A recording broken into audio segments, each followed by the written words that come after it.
Dieser Beitrag entstand dank eurer Unterstützung auf Patreon und Steady. Hey Leute, schön, dass ihr da seid. Ich mache mal kurz den Ton an von der PC Gaming Show 2022. Ja, ich begrüße alle Leute, die einerseits jetzt hier neu dabei sind und andererseits, die gerade schon ordentlich zugeschaut haben beim Stream zur Konferenz zur PK, wie man es auch nennen möchte, von Microsoft und Bethesda. Teilweise über 3.500 Leute mit dabei gewesen, live, super. No?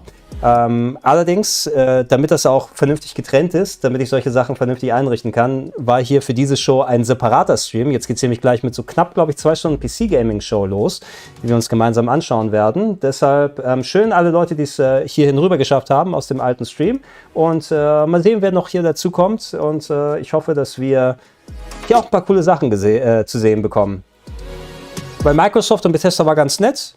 Jetzt nicht alles für mich persönlich super riesen Highlights, aber doch ein paar nette Geschichten. Insbesondere, dass die Persona 3, 4 und 5 Remaster kommen für die Xbox. Hier können wir vielleicht sogar einen Shadow Drop abbekommen bei der PC Gaming Show. Come to those who wait and your patience has finally paid off. Get ready because the 2022 PC Gaming Show kicks off in just a sec. Eine halbe Sekunde nicht live. Ein bisschen aktualisiert. Knapp 2 Stunden soll es sein. Werden wir ja gleich sehen. Wie viele es jetzt sind.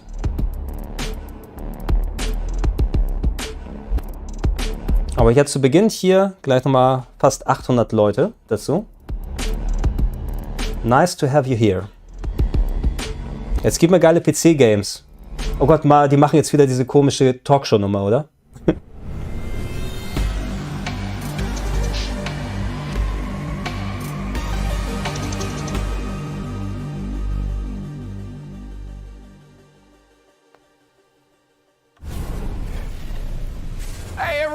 Welcome to the PC Gaming Show 2022. I'm Day 9 still, one of your hosts, joined again by the amazing Mika Burton. Hi. While we may look like elaborate Unreal Engine renders, we are here in the flesh, as is the hardware. So aufwendig schaut ihr gar nicht ausgerendert. In the world of PC gaming. Over the next 2 hours, we are going to showcase a metric ton of killer upcoming PC games through world premieres, exclusive interviews, and a few surprises along the way. And you, the folks at home, might even be able to win yourself a fancy computer if you get the words right.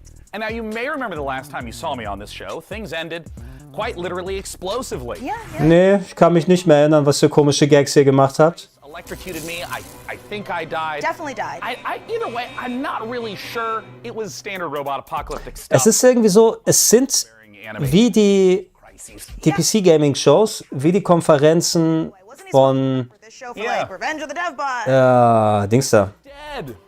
We melted him down to try to make our own graphics card. Devolver, Dedelic wollte ich schon sagen, von Devolver. He's in a better place. Nur in weniger lustig. Cyberpunk 2077 and he's not. Ooh, that's pretty dark for the start of the show. Or nostalgic. Aw. But none of that matters because the show actually took place in a parallel reality. All right, so you're telling me there's actually a multiverse? According to the writers who told me this 5 minutes before we went live. Könntet ihr diesen Shit rausschneiden und dann ist die Sendung 1 Stunde lang, nur mit Trailern? Not to be confused with E3 because this show is still happening.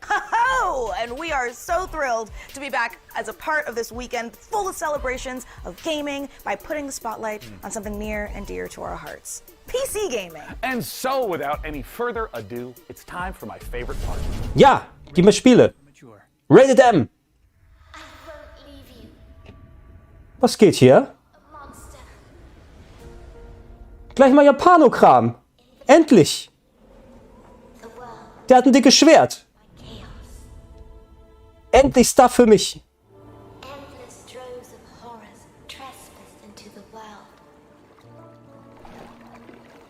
Ist das ein Buster Sword? Nein, ne?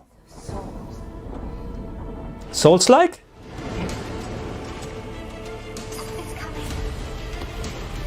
Oder gab es davon schon einen Trailer? Ich muss dann denken, dass ich sowas Ähnliches schon mal gesehen habe, aber...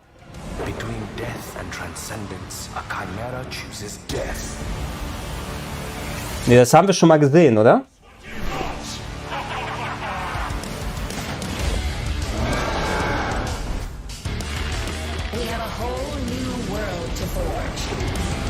Sowas hättet ihr mehr zeigen können bei der Xbox-Konferenz. Zwischendurch mal ein paar so Dämonenschlachten oder so. Das ist voll mein Ding. Aber ich glaube, das haben wir schon mal gesehen.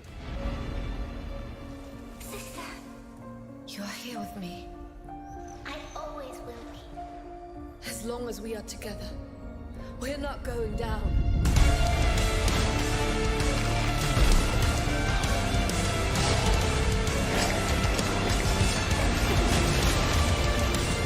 They wanted yet another monster. They shall have one. Ja, das gab's schon, wird im Chat gesagt. Wahrscheinlich, wenn ich den Namen gleich sehe, würde ich sagen, ach ja, das war's. Solstice, das ist es. Okay, ja, den Namen habe ich schon mal gehört. Ist es jetzt bald fertig? Komm, Shadow Drop. 20. September, ist okay.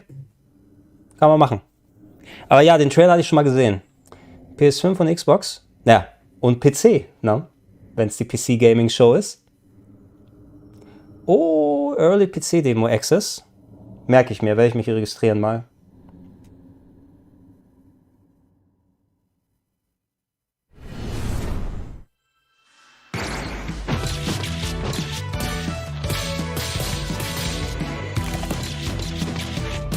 Comic Beat'em Up.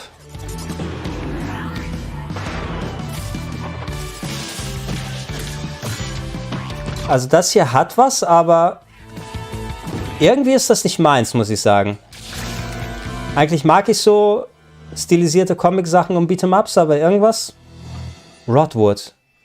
Early Access 2023, 4? Was? Achso, ist ein Gag. War irgendwie nicht ganz meins. Shadowrun?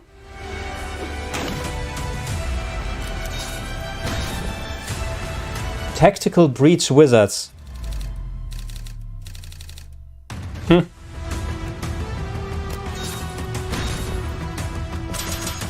Okay. Das sieht nicht schlecht aus. Rundenbasierte Strategie, ne? Bisschen XCOM-Style.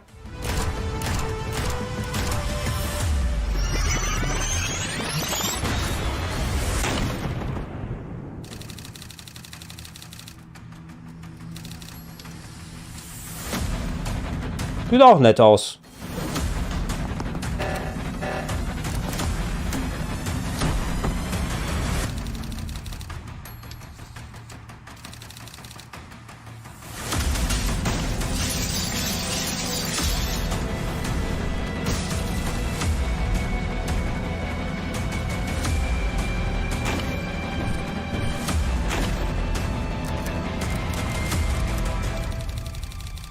Aber ein sehr langer Trailer, muss man sagen.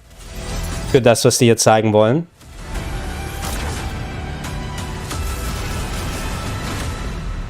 Tactical Breach Wizards. Wishlisted on Steam.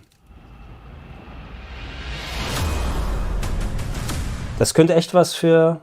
Tatsächlich, wenn ich mal dazu komme, das Steam Deck auszupacken. Wizards, a turn-based game of sorcery and SWAT team strategy from the makers of Gunpoint and Heat Signature. My strategy, personally, is very simple.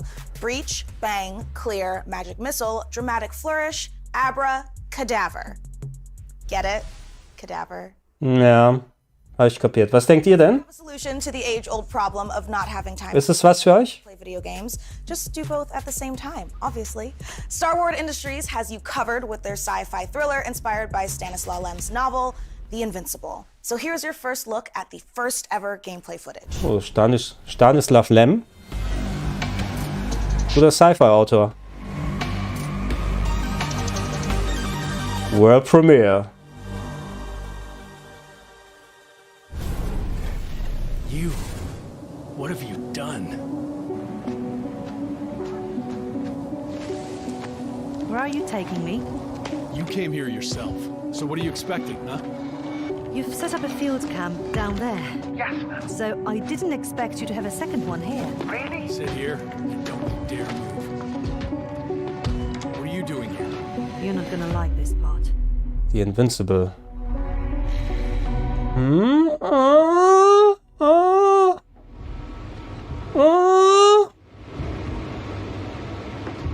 Könnte auch was für mich sein.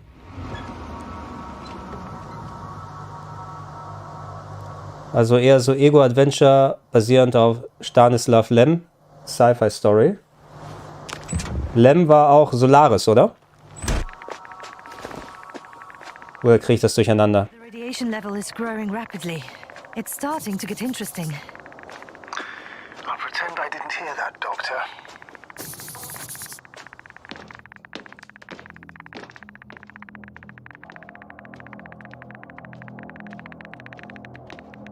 Broken Elevator.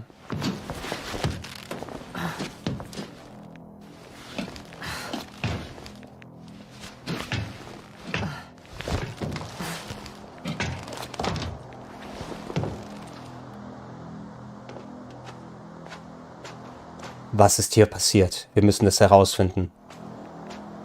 I located the mobile antimatter cannon. Another one? How many of those did they... Is it active? Dead. I admire your composure.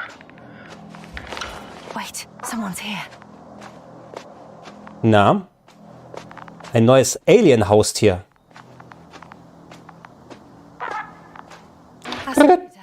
They're dead. So you found someone. Unfortunately, such unpleasant discoveries are indispensable to the mission. I didn't let that thought get to me. I was counting on this meeting very much. At worst, it could have been another abandoned place, but not this.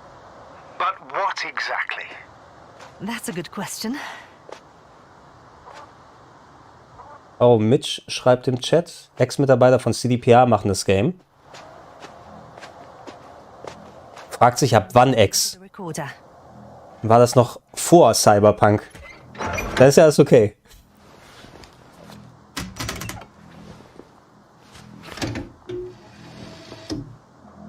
What do we have here? Uh-huh. They made their way through with a beam of antimatter. Warum sehen die aus wie Comiczeichnungen? Did you locate this passage?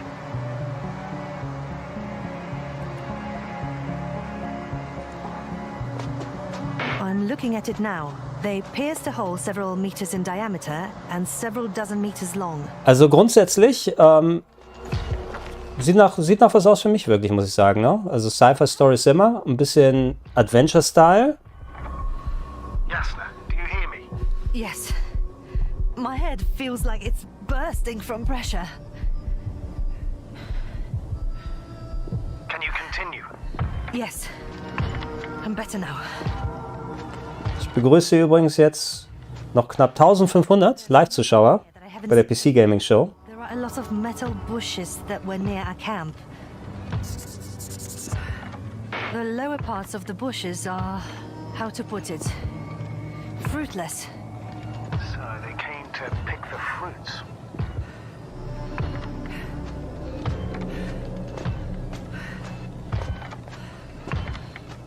Da, der Roboter. This robot looks like it has started its task and got stuck. What task? This is one of the robots carrying containers with research material.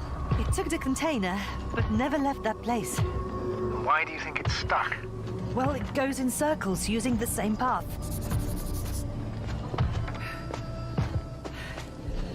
The robot's gone, You must have broken his loop. but I didn't. Well, he must have done something. Never mind. Follow it. Das ist schon sehr extended, der Look, muss ich sagen. No. Fuck! It's getting up! What, a robot? No! Antimat! Come on, Jasna. Run. Hide.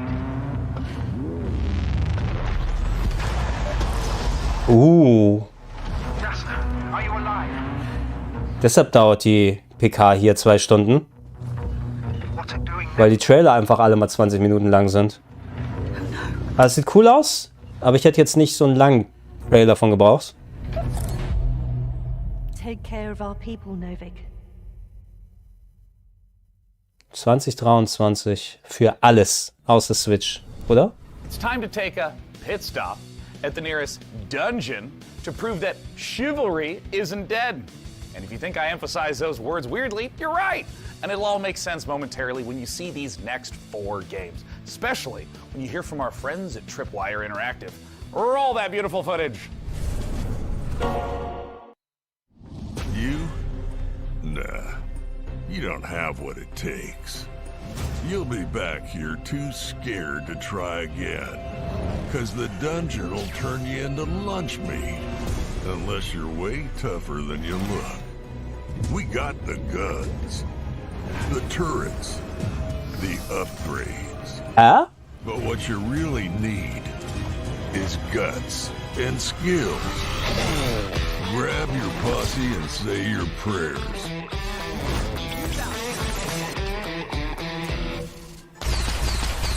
Be the first to play. Okay. Von Sega. To die. Hat man das auch schon mal gezeigt? Give your feedback. Kommt mir komplett unbekannt vor, muss ich sagen.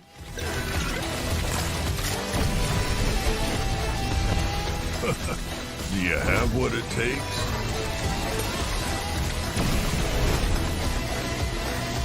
Endless Dungeon.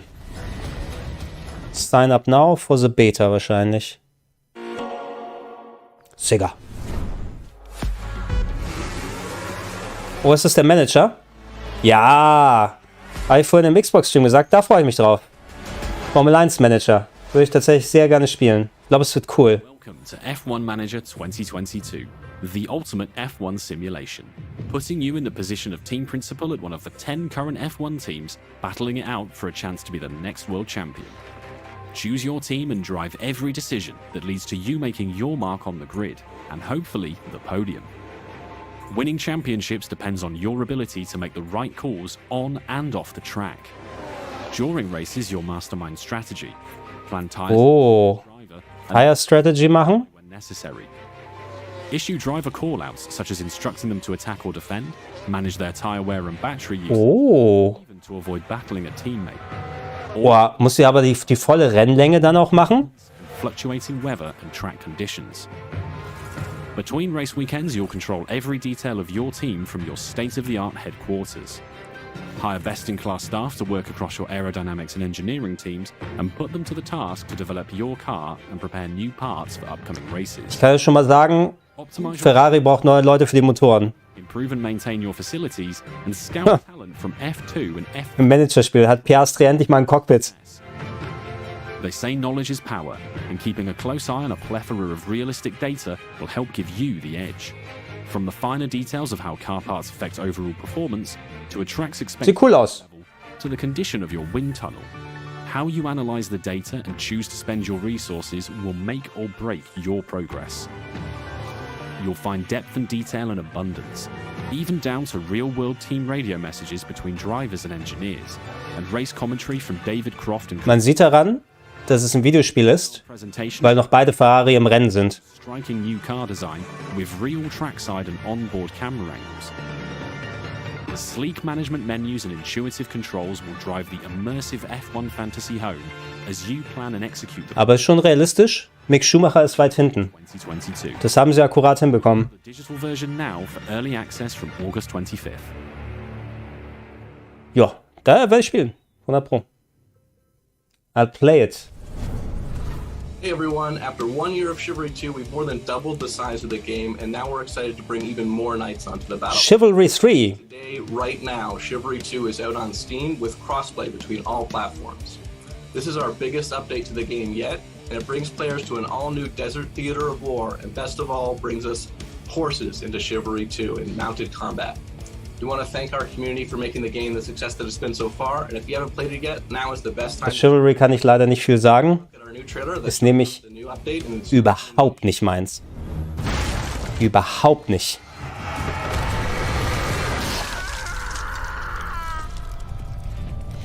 This rebellion is at an end. The Agapians flee to their stronghold. Aber so brutal. This land is mine.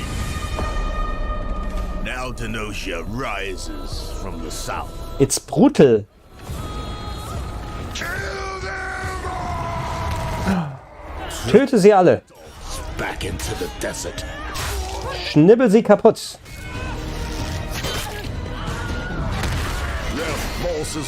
Da war der Wilhelm-Schrei. Das finde ich weniger cool.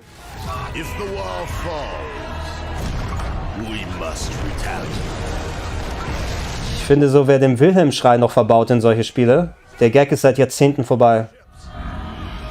Long has Sinosia remained safe from my fury. No more.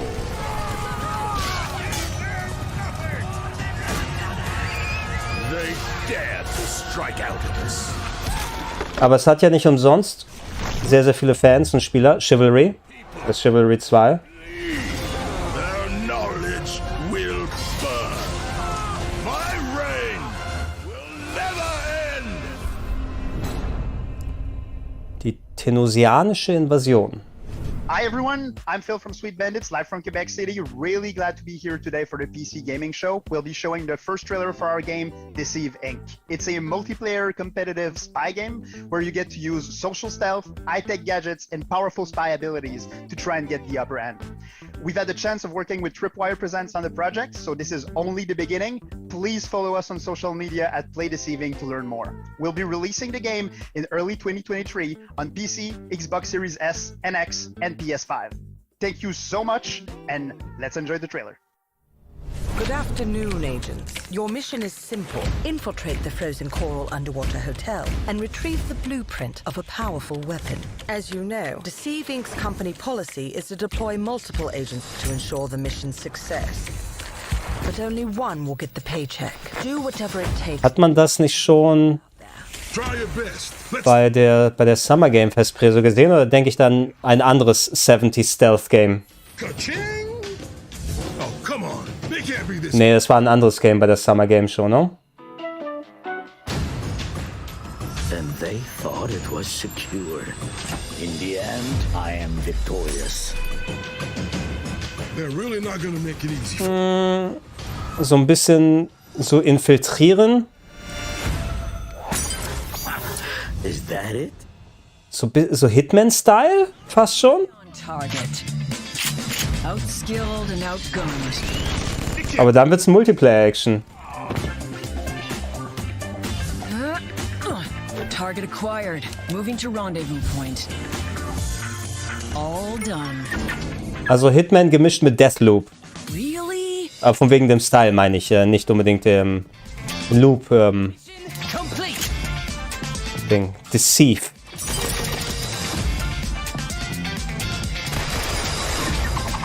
Da stimmen auch so ein bisschen Leute zu im Chat. Hitman auf lustig. Wobei Hitman schon ziemlich lustig ist, muss man sagen. Deceive Inc.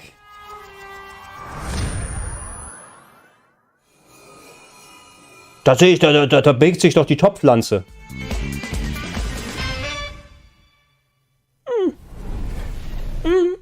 Let me ask you something.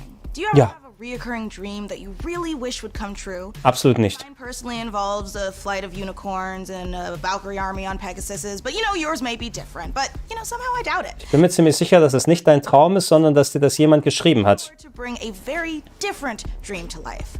My dream PC room. Oh. Bad news for me, I don't get to keep. Hey, ich habe das gleiche Mic hier. Good news for one of you, we're going to be giving the entire contents of this. Oh, aber will ich diese Wandverkleidungen da haben? Oh nein. Nicht diese bunten Wandlichter. Dream room is, of course, the rig, so let's start there. As you can see, the mad geniuses at iBuyPower have built an absolute doozy. The first thing you'll notice is that height Y60 case with its wraparound tempered glass panels. This thing is built from the ground up to display the sickest PC tech you can squeeze into a desktop machine. Das ist so groß wie ein fucking Aquarium, ey. Ey Leute, wenn man sich solche Bauteile in einem Rechner holt, man kann die Lichter doch ausschalten, oder? Man schließt dieses eine Käbelchen nicht an und dann sind die Lichter aus, oder? Weil wer macht denn das freiwillig? The big question, though, is what pixel pusher iBuyPower has used, and you won't be disappointed with an overclocked RTX 3090 from Gigabyte, right? Ein overclocked 3090. Packs the cooling to stay chill and the power to smash through any game you throw at it. Bei den aktuellen Strompreisen. MVP, but any superstar needs some dope backup. And the fastest gaming CPU around, the Intel 5.5 GHz Core i9 12900 KS with 32 GB of DDR5 RAM and 32 GB habe ich auch RAM. fast SSD storage, both from ADATA, makes up the... Das Ding ist, ich werde irgendwann mal wieder im Markt für ein bisschen neue Rechner bauen, weil komplett das letzte Mal einen neuen Rechner gebaut, natürlich mittlerweile ein paar Bauteile ausgetauscht, aber es war vor 10 Jahren. RGB muss sein, Gregor. Nee. Bloß weg damit. Aber ich würde gerne immer noch eine passiv gekühlte Grafikkarte reinpacken. Da gibt es nicht so viel Auswahl, leider. Oh, I'm sorry, what was that? RGB? Well, of course! Nein, ausmachen. Nein! Wobei, meine Maus leuchtet auch. So you can actually get some sleep. You can find out more about this gear feature today over at ibuypower.com, but I know what you really want to know. Also jetzt wissen wir auch, warum diese Show 2 Stunden dauert. Werbung, Werbung, Werbung! Yes, folks, it couldn't be easier to enter. Redet der Rechner jetzt selber? For your chance, just head over to pcgamer.com/dreampc and follow the simple instructions. There, you'll find a complete breakdown of the price, which, don't worry, also comes with some very swish monitors as well as the eligibility rules. Aber dann nur ein einfaches Blue Yeti. Gibt's da nichts Neueres mittlerweile? Ich benutze das ja auch schon seit 5-6 Jahren, das Blue Yeti hier. Ist ja okay. Aber gibt's da mittlerweile nichts was Neueres, so ein besseres? The Siege of Dawn, an action RPG from the team behind Ashen, where gods and guns collide. Das haben wir doch schon gesehen gerade. Flintlock. Oh, jetzt sind wir schon bei den Wiederholungen, oder was? When the gods first emerged from the great Jetzt werden schon die Trailer wiederholt hier. saviors. Instead, they unleashed a pest. Das Not Forspoken. No one yet knows if you can kill a god. I, for one, intend to find out. Also die haben sich die Enthüllung exklusiv auf die Xbox-PK packen lassen. Aber den Trailer zeigen wir gerne nochmal. Auf der PC-Gaming-Show. Bestimmt der andere Trailer lief auf Xbox und der hier läuft auf PC. 100 Pro, ne?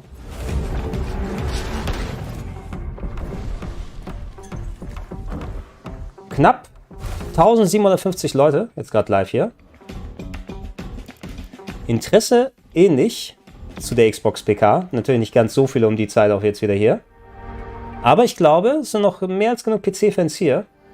Vielleicht habt ihr die Xbox PK ja nicht mitbekommen und dann habt ihr dieses Spiel nicht gesehen.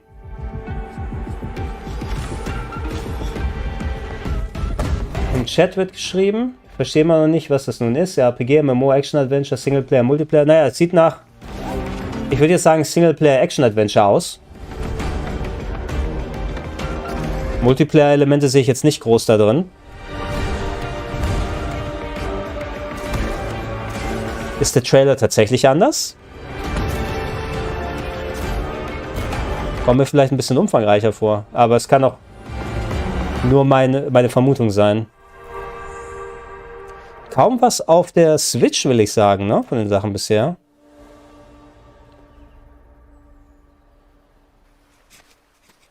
Ja, okay, ist der gleiche Trailer, ist das gleiche Ende, ne?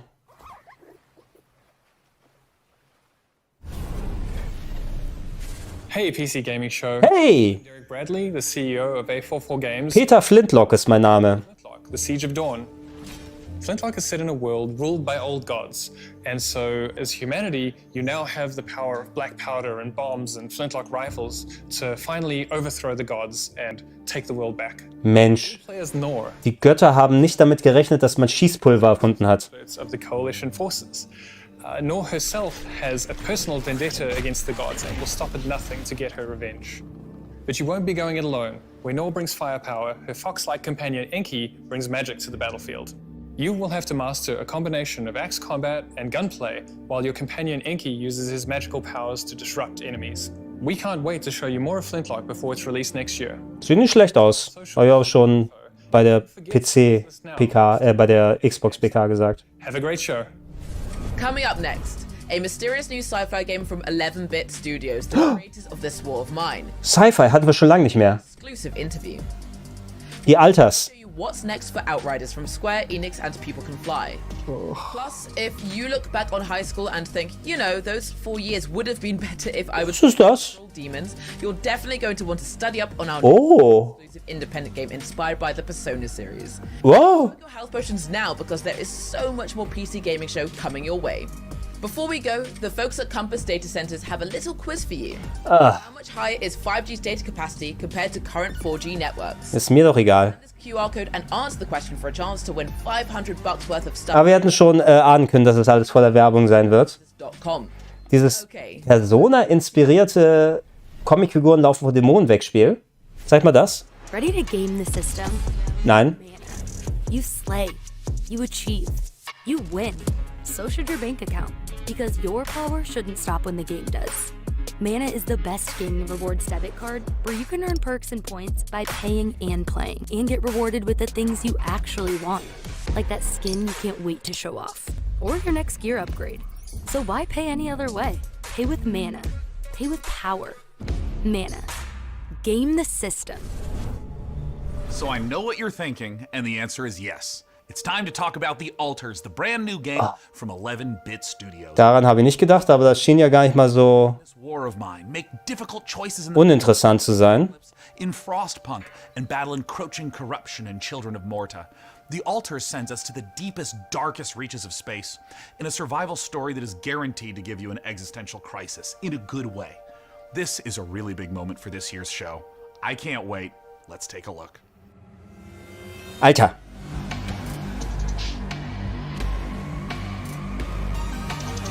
World Premiere.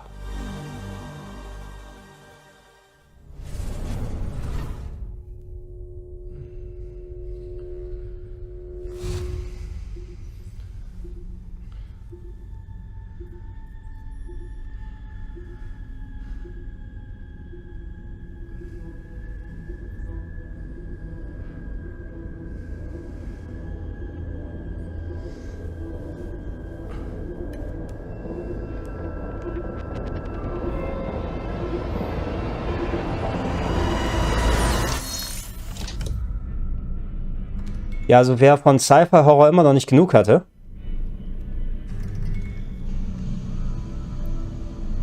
Aber das müssen wir ja dem Spiel nicht zu Lasten. Das muss nicht dem Spiel zu Lasten fallen, dass alle anderen auch Space-Horror machen.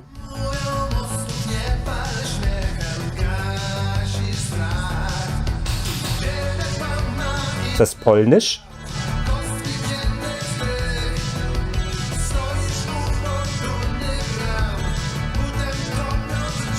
Das bin ja ich.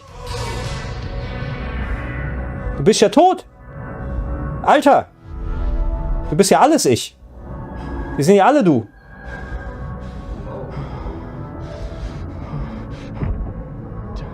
Aber warum?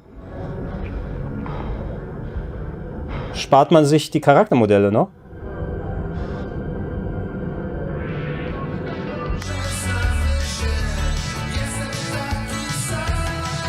Und jetzt Gangbang. Nee, was ist hier los?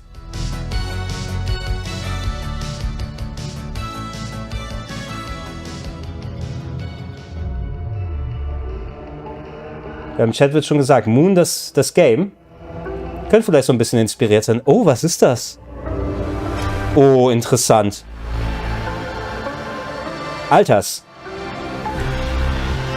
Polnische Italo-Disco wird nochmal bestätigt. Im Chat. War polnisch, ne?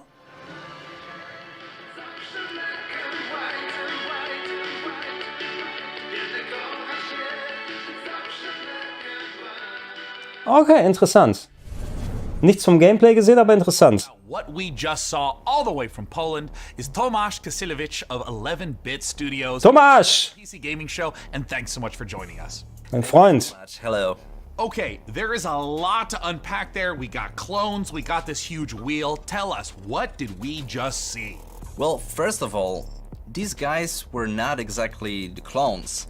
We saw Jan, our main character, who's traveling with a group of the Alters, who are the alternative versions of the same person. And they are going through this distant alien planet in their mobile base, which was the wheel you saw at the end.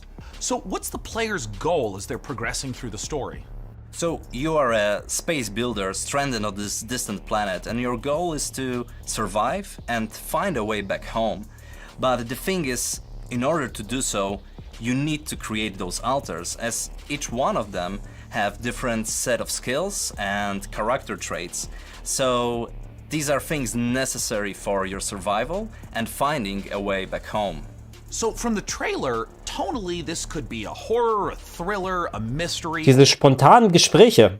Actually, there are bits of everything you mentioned. Like, there is this mystery as we're looking deep into the soul of the character, but what you find there can also be pretty scary. So there are those beats of psychological horror and drama, but then on top of it we have this quite thick layer of surreality. I mean, how surreal would it be to one day, you know, wake up next to a little different alternative version of your very self? Now, there's a quote that you shared with me earlier, that man cannot remake himself without suffering, for he is both the marble and the sculptor.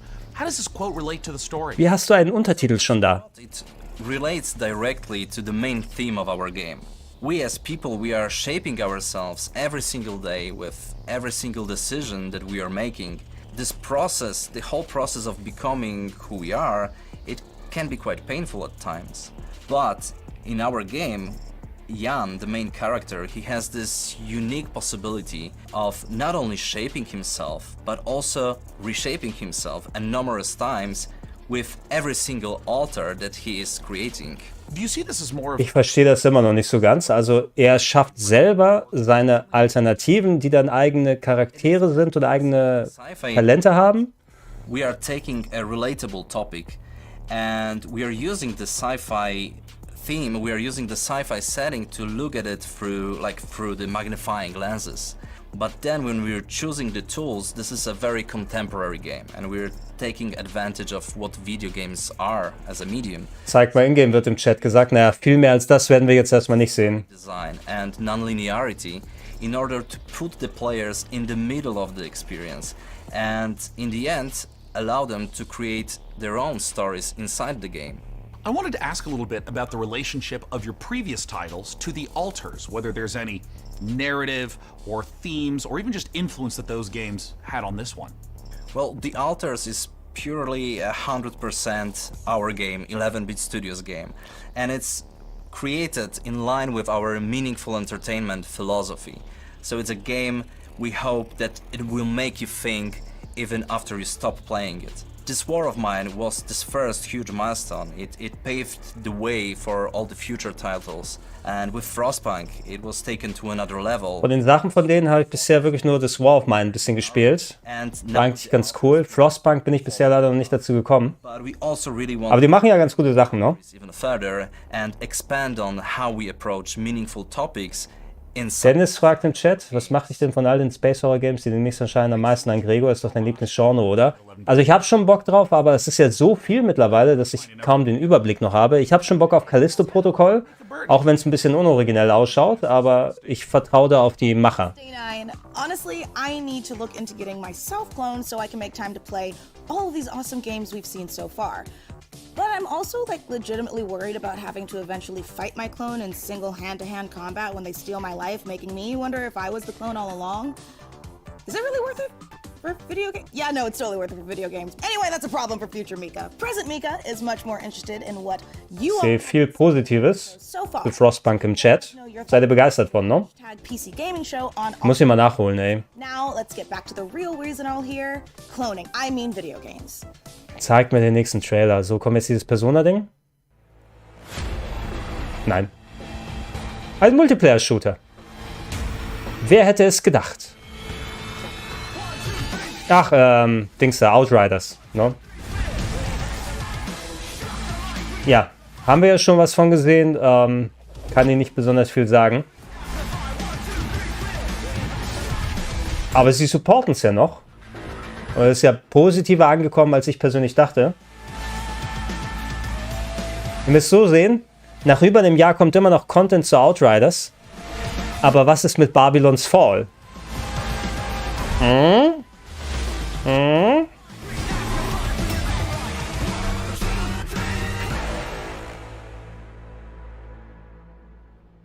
Gregor, was denn für ein Persona-Ding wird gefragt? Ne, da hieß es, ein Spiel, was inspiriert ist von Persona, wird noch gezeigt.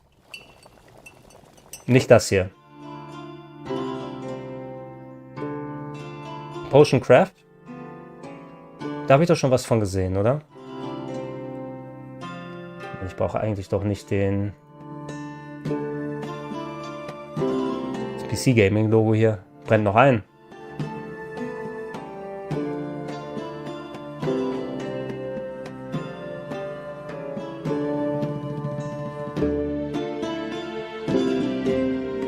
Okay, also das ist eine Special Edition davon. Oder eine überarbeitete Edition, weil das Spiel gab es ja doch schon, ne? Hello, Potion Seller. Sell me your best potion. You can't handle my potion, knight. But Potion Seller, sell me your biggest potion. Sure. Wer das noch kennt. Tiny build lets you open your own medieval potion shop. You get hailed as a Das Video zuletzt noch mal gesehen. alchemist. But when I do it, I get a sternly worded letter from my landlord about how my cauldron violates our lease agreement. Whatever, it's his loss. But more importantly, folks, we promise you the maximum amount of games humanly possible. And we aim to deliver... Ach, Early Access war das schon? Okay. The fuck?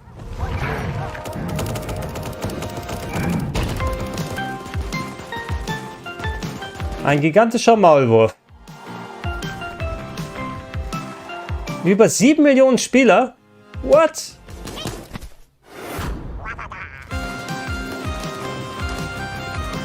Ist das, was es auf Handys gibt? Super Animal Royale. Oh, was hier? Was geht hier?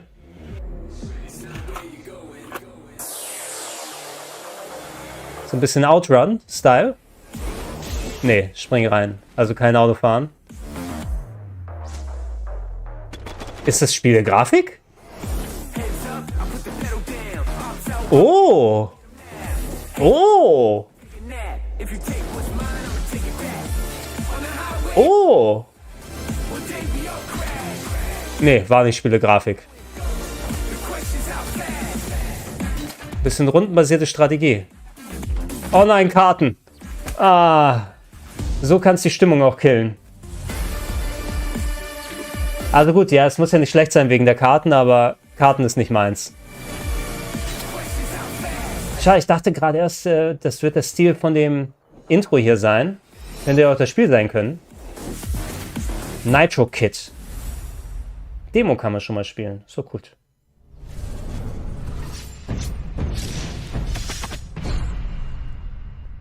Iceberg Interactive. Eisberg Salat. A world of peace above the clouds, protected by 4 great houses. Guck mal, noch mehr Karten.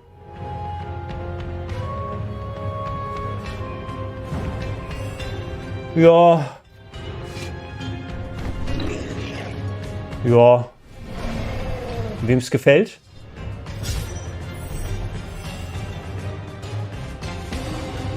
Not mine.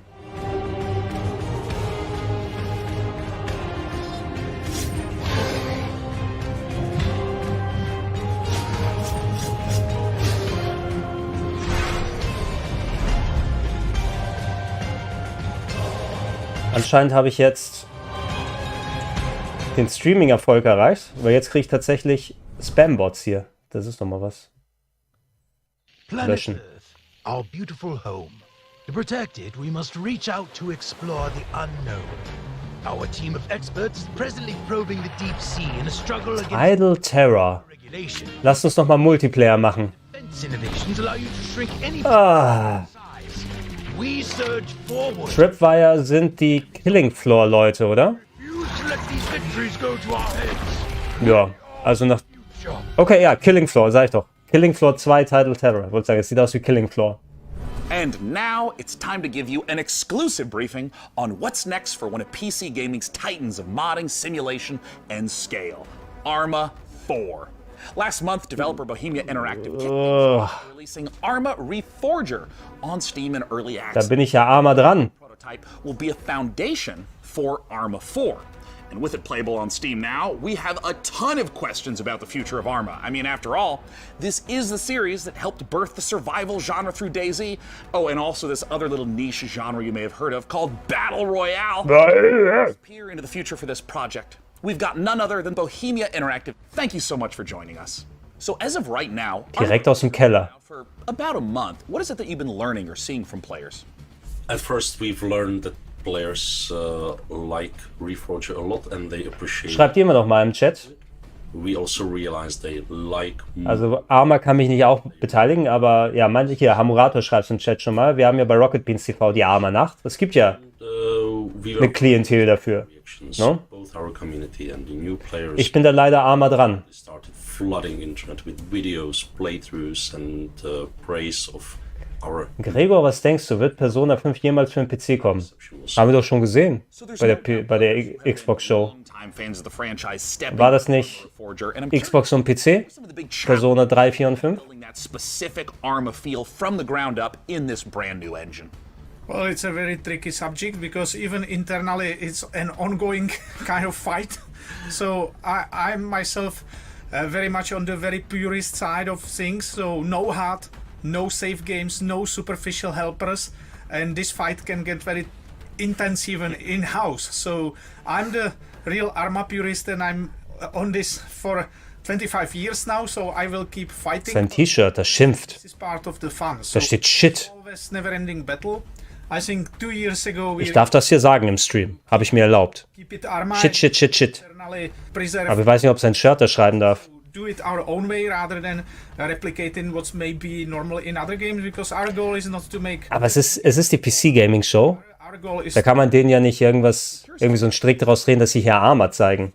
Is because it's a little unusual compared to other releases. I mean, for instance, how much content should a player expect if, say, they've been playing Arma 3 for years? Na, wie viel? Our goals were, of course, to restart the series from a technological standpoint, really make room for some new achievements, utilize the technology which is state of the art, both in terms of how it looks like, how it's controlled, how it can be modded. It's important to understand it may look as a kind of normal game on the surface, but there is a big system behind it. So just the tool suite is a massive tool suite, never tested by a large public. So it's a premiere of a tool suite. And these tools are being built for nearly 5 years now. So we really need users to start using them to keep improving and continue building it. Sorry to interrupt, but we have one quick question from the Arma fan. What? Has Russia's invasion of Ukraine impacted your approach to Arma 4 and Arma Reforger, a game that depicts the Cold War? Mm-hmm. Well, yes, because it's extremely close to us. We even live in a way very nearby, so definitely. On the other hand, we started work on this many years ago, so the direction was set before. But we always approach conflicts and armed conflicts with a great level of respect. We're still at the beginning, but we definitely would like to continue in our exploring this serious theme. Arma, as I see it, has always. Ja gut, das ist auch eine Sache, die müssen sie natürlich adressieren, na, wenn sie schon lange an dem Spiel entwickeln, wie das mit der aktuellen Lage dann zu vereinbaren ist, auch wenn die haben gesagt, im Kalten Krieg spielt das, oder? Habe ich das richtig gehört?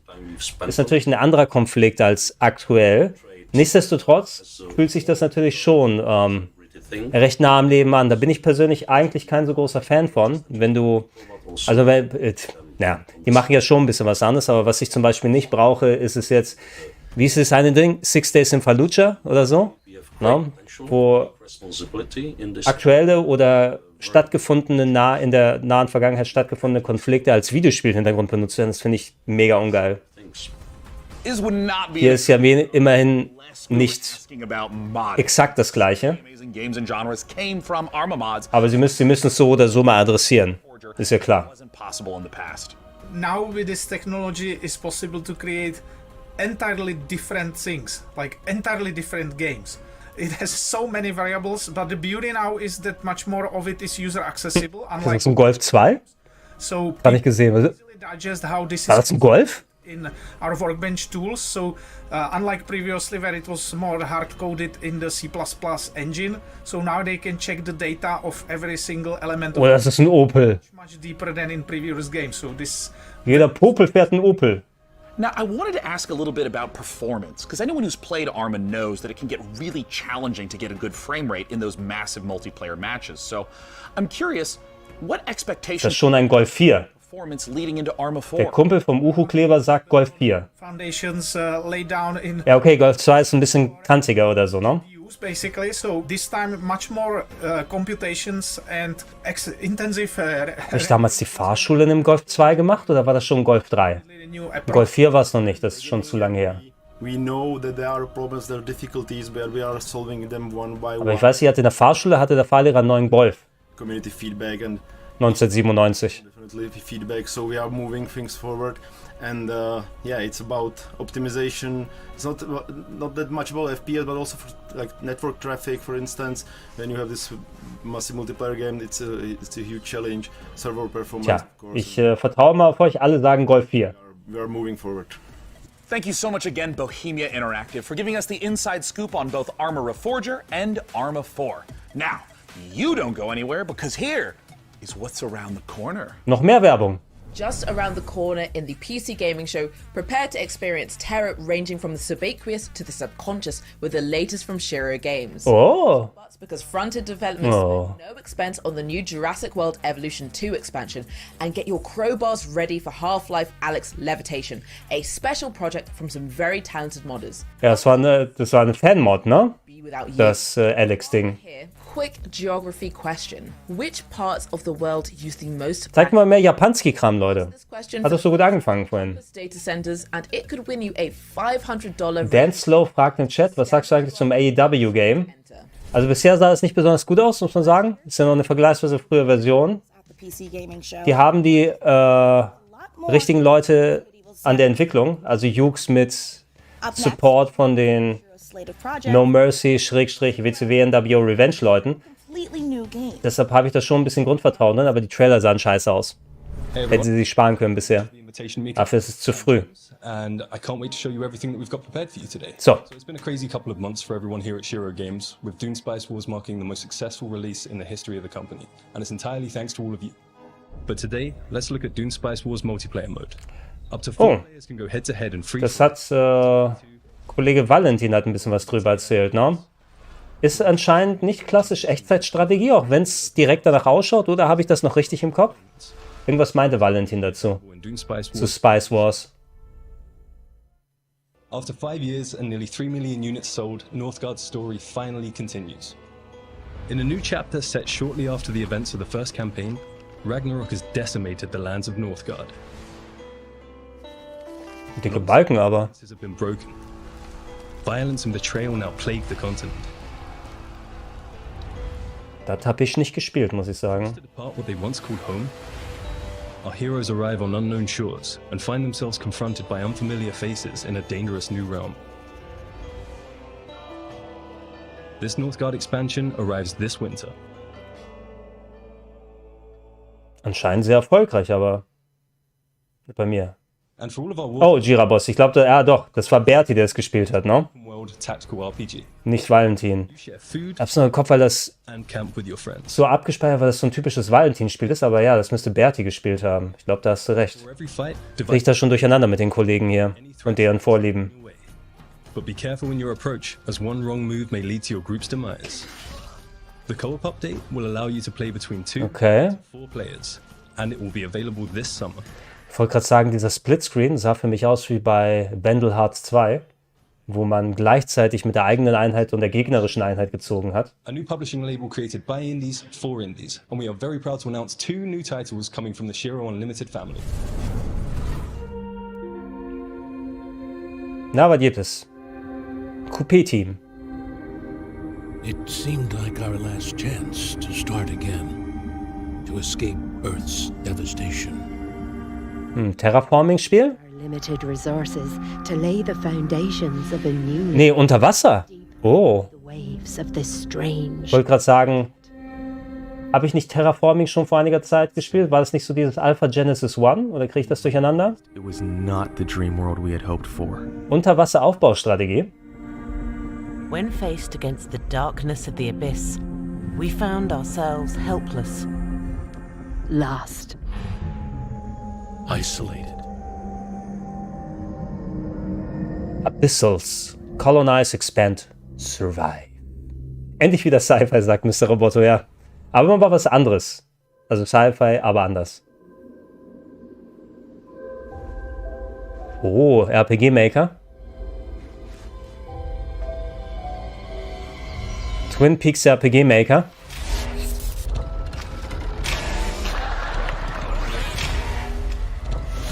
Okay.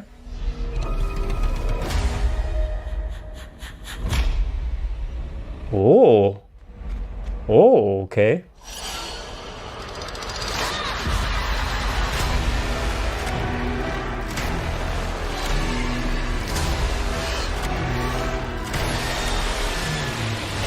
Ja. Ja, was ist das? Decarnation. Oh. Oh, das merke ich mir. Thank you very much for sticking with us, everyone. We hope you enjoy the rest of the show. Da sagen es mal Leute im Chat, so ein bisschen Corpse Party. Könnte ein bisschen so sein, ne? Hat so ein bisschen den Style. Weil Corpse Party natürlich sehr spezifisch Japano-Horror war. You just saw why you were exactly right to be afraid of the ocean in Abyssals. And you confronted your inner demons in the retro dream horror of Decarnation. Next up, how do you rebuild a city in a world set after the collapse of civilization? Let's find out how by taking a look at I Am Future from TinyBuild.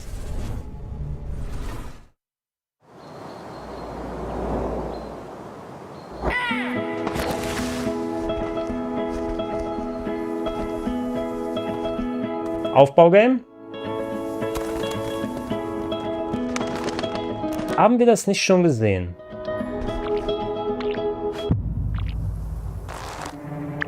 Meins.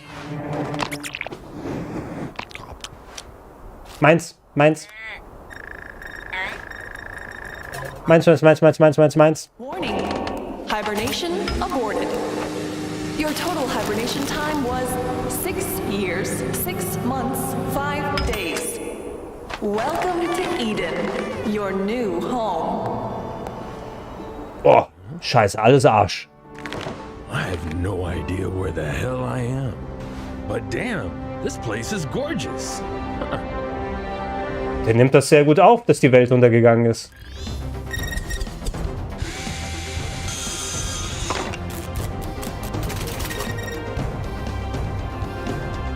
Aufbaugame. I am Future. I am Weasel. Baboon ist das da im Cartoon. Oh, der Wurm. Holy shit.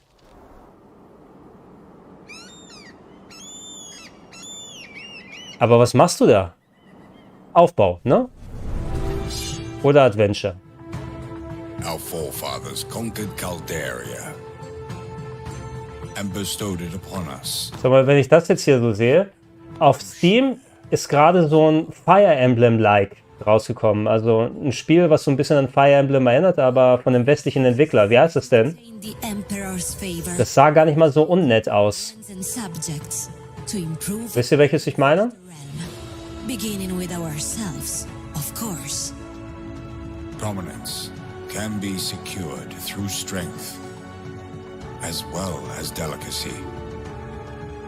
Will you be able to build your legacy of power? Valero Umberti. Join the great houses of Calderia. Ja, schön. Nicht ganz meins. Now, for these next trailers, it's true. It's damn true. They do move in herds. That was so much. The thought process is simple. Ich verstehe nicht, was du da machst. God destroys dinosaurs. Ah, Jurassic World 2 DLC. With dinosaurs. But just be Symphony of War, sagt Jewel. Ich glaube, das ist es. shock to the system. Symphony of War. Was ich gesucht habe. Also ich habe beim ersten Teil länger über die Schulter geschaut. Ist natürlich ganz cool, gerade so Parkaufbaustrategie. Ich habe irgendwie wenig Bock, tatsächlich jetzt den neuen Film im Kino zu gucken. Ich habe nur Schlechtes gehört. Und der zweite Jurassic World war auch nicht so geil. Da haben die Spiele natürlich jetzt nichts damit zu tun. Die müssen ja nicht jetzt irgendwelches Negatives ausbaden, was der Film nicht so gut macht. PC Gamer. Humans interfacing with computers for their own entertainment. The very notion disgusts me. Look upon my works, foul creatures, and weep at its magnificence. Ist das GLaDOS? It is a beautiful day. Space Horror. Station. Oh, ist das System Shock? Ist das das System Shock Remake? Oh, ja, Shodan. Das System Shock, das neue. Look at you, hacker. Oh. Pathetic creature. Oh. And bone. How can you challenge a perfect immortal? War Shodan so redselig im Original? You are an insect. You are. Okay, war das eine Fortsetzung oder ist es das Remake von Teil 1? Da wird ja schon länger dran gearbeitet, ne? I fuse flesh and steel into perfection. Ist es endlich mal da? Ja, System Shock, geil. Also bei den sehr vielen Space Horror Spielen, System Shock nimmt man nochmal mit. Ah, Trailer. Their blood is on your. Schon das Internet ist weg. You will suffer for your transgressions. These are my avenging angels, and they will have retribution.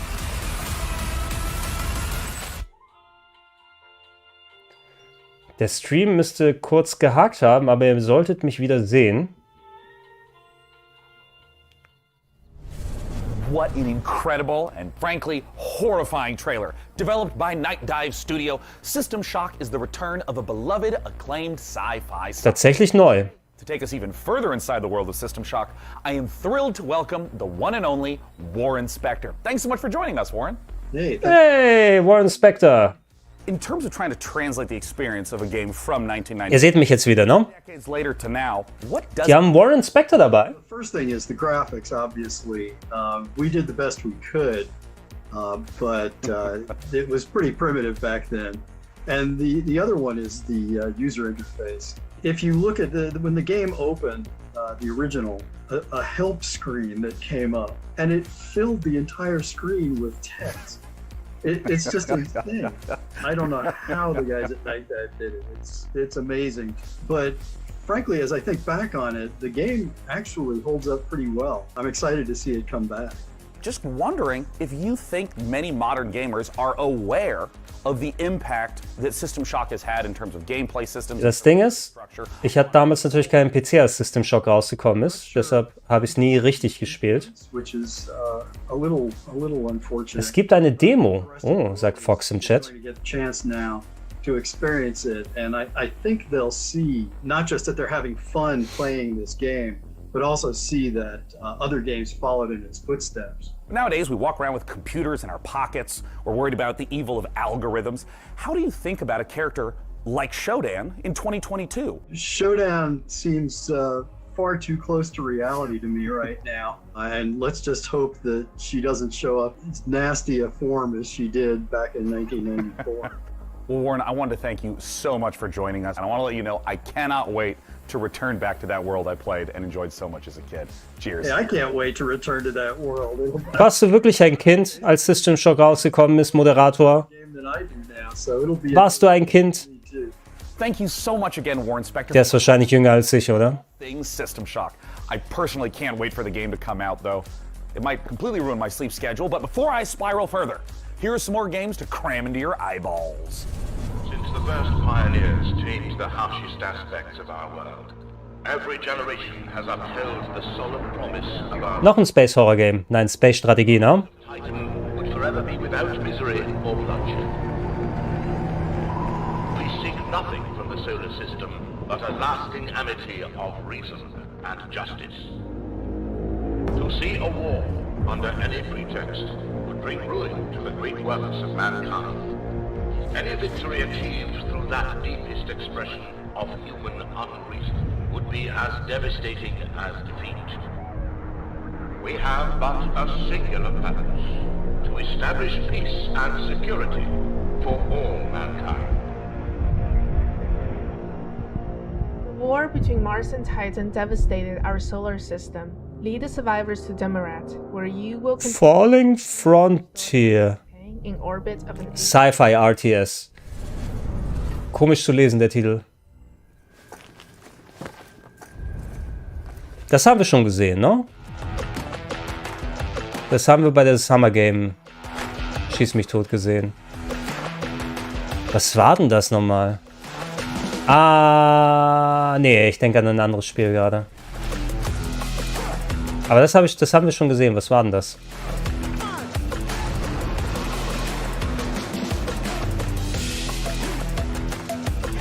Hey, da bin ich. Ich stehe am Jeep. Mal mir bitte was an die Wand.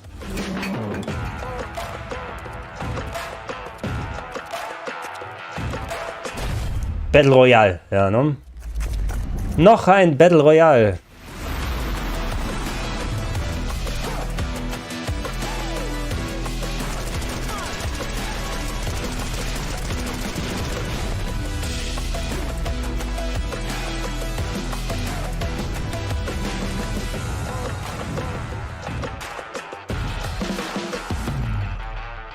Super People war's. All right, gamers, good work. You've made it here to a site of grace, or a bonfire, or a sculptor's idol, or a lamp. Make sure you're staying hydrated, replenish your potions, and most importantly, keep Potions? know what games you're excited about. Give me your potion seller. I mean, personally, Wieso musst du Potion sagen? Oh, good. Now that we're all rested up, feeling good, it's time to enjoy a slice of that lovely cyberpunk life, courtesy of Novalis, and experience the investigative horror of immortality, the latest from the mind of Sam Barlow. Oh? Moment, aber das kommt mir auch vertraut vor. Kann aber nicht, weil es ist eine World Premiere. I believe we have a short clip here. Do you want to tell us what we're about to see? Well, I don't want to spoil things too much. FMV? Oh. Und das Magoria 3.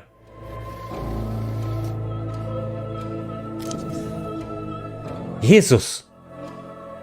Does this work as confession?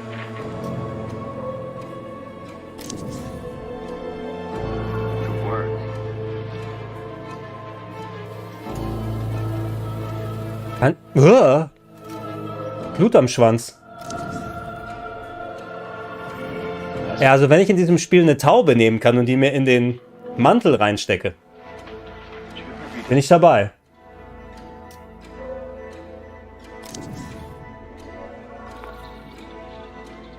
Okay, und ich springe von einer Erinnerung in die andere? Oder wie ist das?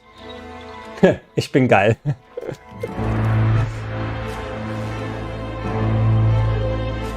What Happened to Marissa Markle von Sam Barlow.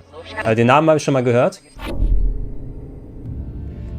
Das Ding ist, bei modernen FMV-Games ist irgendwie, also das sieht zum Glück nicht so bewusst auf dumm gemacht aus, weil ich immer so das Gefühl habe, sie wissen, wir machen das, uns ist bewusst, dass wir ein in Anführungsstrichen schlechtes Spiel machen. So, weil es wird unfreiwillig komisch oder sowas. Und wenn mit diesem Aspekt entwickelt wird, finde ich so semi-geil, muss ich immer sagen. Das ist aber ein bisschen so ein Problem mit neueren Games. Sieht aber nice aus.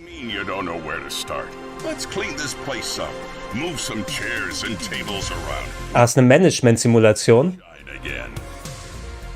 Oh. Cyberpunk-Barbesitzer.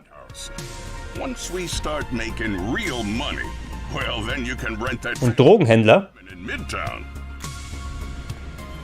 So make friends, make enemies, give customers a route, just turn on the old charm, or water down their drinks. I'm not your conscience. This is a world to explore, to make stories. Your stories. You ever look up at the clouds and wonder what's up there? Well, if you dream big enough, maybe you'll find out. Maybe. Also, es ist natürlich nicht die gleiche Art von Spiel. Ich muss gerade ein bisschen an dieses Anno... Nee, Welcome to Nivalis, okay. An dieses Anno Mutationem denken, falls ihr das mal gespielt habt. Das habe ich auch mal im Game Talk vorgestellt. Hi, I'm Marco. Aber ein Side-Scrolling Cyberpunk-Game. Fans of cyberpunk fiction and games. But we have our own ideas of what a cyberpunk world can be. This is a game in which you manage your restaurant, bar or nightclub, take care of your staff, make deals, farm, and experience the stories of the people you meet. Or maybe you just want to take the day off and go fishing at the docks instead. Nivalis primarily uses voxel art for the environments. We spend lots of time creating a unique voxel, okay. with high levels of detail and dynamic elements. We are excited about the cyberpunk world we're making, and we can't wait to see the choices you'll make and how you'll choose to live your life when you come visit us in Nivalis. You can wishlist Nivalis now on Steam and the Epic Game Store. Was die alle mit den Wishlisten immer haben, ey. The gaming rewards debit card that puts the power back in the hands of players.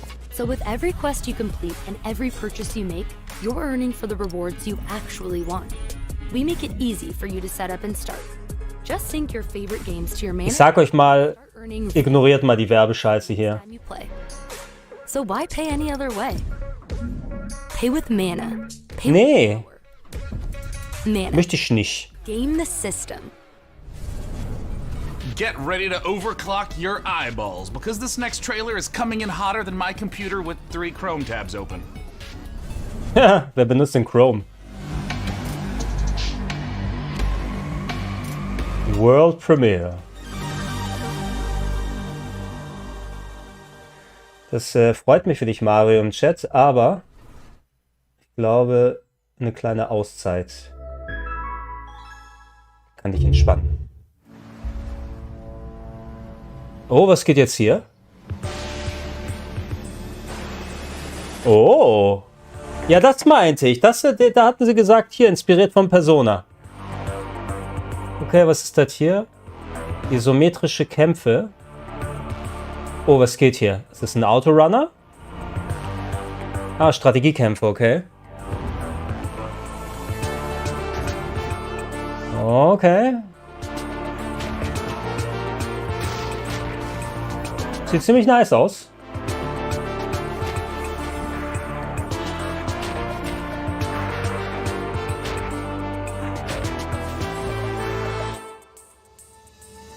Aber was ist jetzt mit diesen Segmenten, wo die da rumlaufen? Ah, aber du kannst auch hier in der Perspektive reden mit Leuten. Photographic Evidence. Mit Tagesablauf, okay.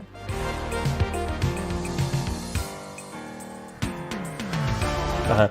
Es sieht mehr aus wie Persona 1, muss ich sagen. Vom Gefühl, aber was sind jetzt diese Laufsequenzen? Die finde ich interessant. Sind das nur die Intros für die Kämpfe? Es hat was von Persona 1 Remake auf der PSP.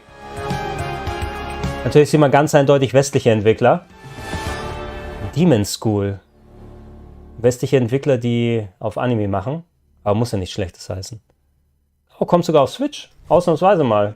Demon School from Welsh developer Isbrid Games. Gesundheit. It's time to take a bit of a spooky transition. If you're at home, turn on all the lights in the room. Make sure the salt circle is unbroken. And check to see that your door is properly painted. Kommt jetzt Corpse Party? Because things are about to get certifiably terrifying. Let's look at the H.R. Giger-inspired biopunk horror, Scorn. Scorn? Schon wieder. And decayed. A grisly nightmare of macabre perception. Greetings. I'm your host, Doug Bradley. Oh, Pinhead. As we Doug Bradley. Ich wollte sagen, die Stimme kommt mir schon bekannt vor. Of odd forms. Das ist doch Pinhead, oder? Doug Bradley? You awake in the middle of a desolate hellscape filled with biomechanical contraptions, part flesh, part machine. An industrial civilization now lying in decay and ruin. ist hier bei... Ich habe schon Bock, das zu spielen. Es gibt mir auch den Eindruck, als ob das Spiel mega scheiße sein wird. So vom Leveldesign und alles. Ich hoffe, dass mein Eindruck mich trügt. From a unique organic ecosystem to an unsettling soundscape created by Ethek. Wird das mal released, wird im Chat gefragt? Ja, kommt 21. Oktober, glaube ich, hatten sie auf der Xbox-PK gesagt. Most of the storytelling comes from the environment, discovering the ever-present symbiotic relationships and how things are connected equips you with the tools to progress. While there is shooting within the game, Scorn is not a shooter. Na gut, Giga ist ja eh tot. Können sie sowas machen, ne? Encounter must be carefully considered. A wrong choice could be deadly. Nee, Bradley, nicht Deadly.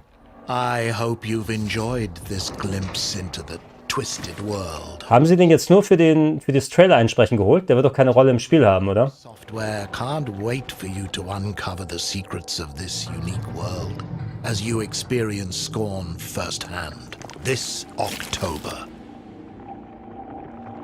Are you prepared to unravel your inner self within Scorn's world of horror? Scorn.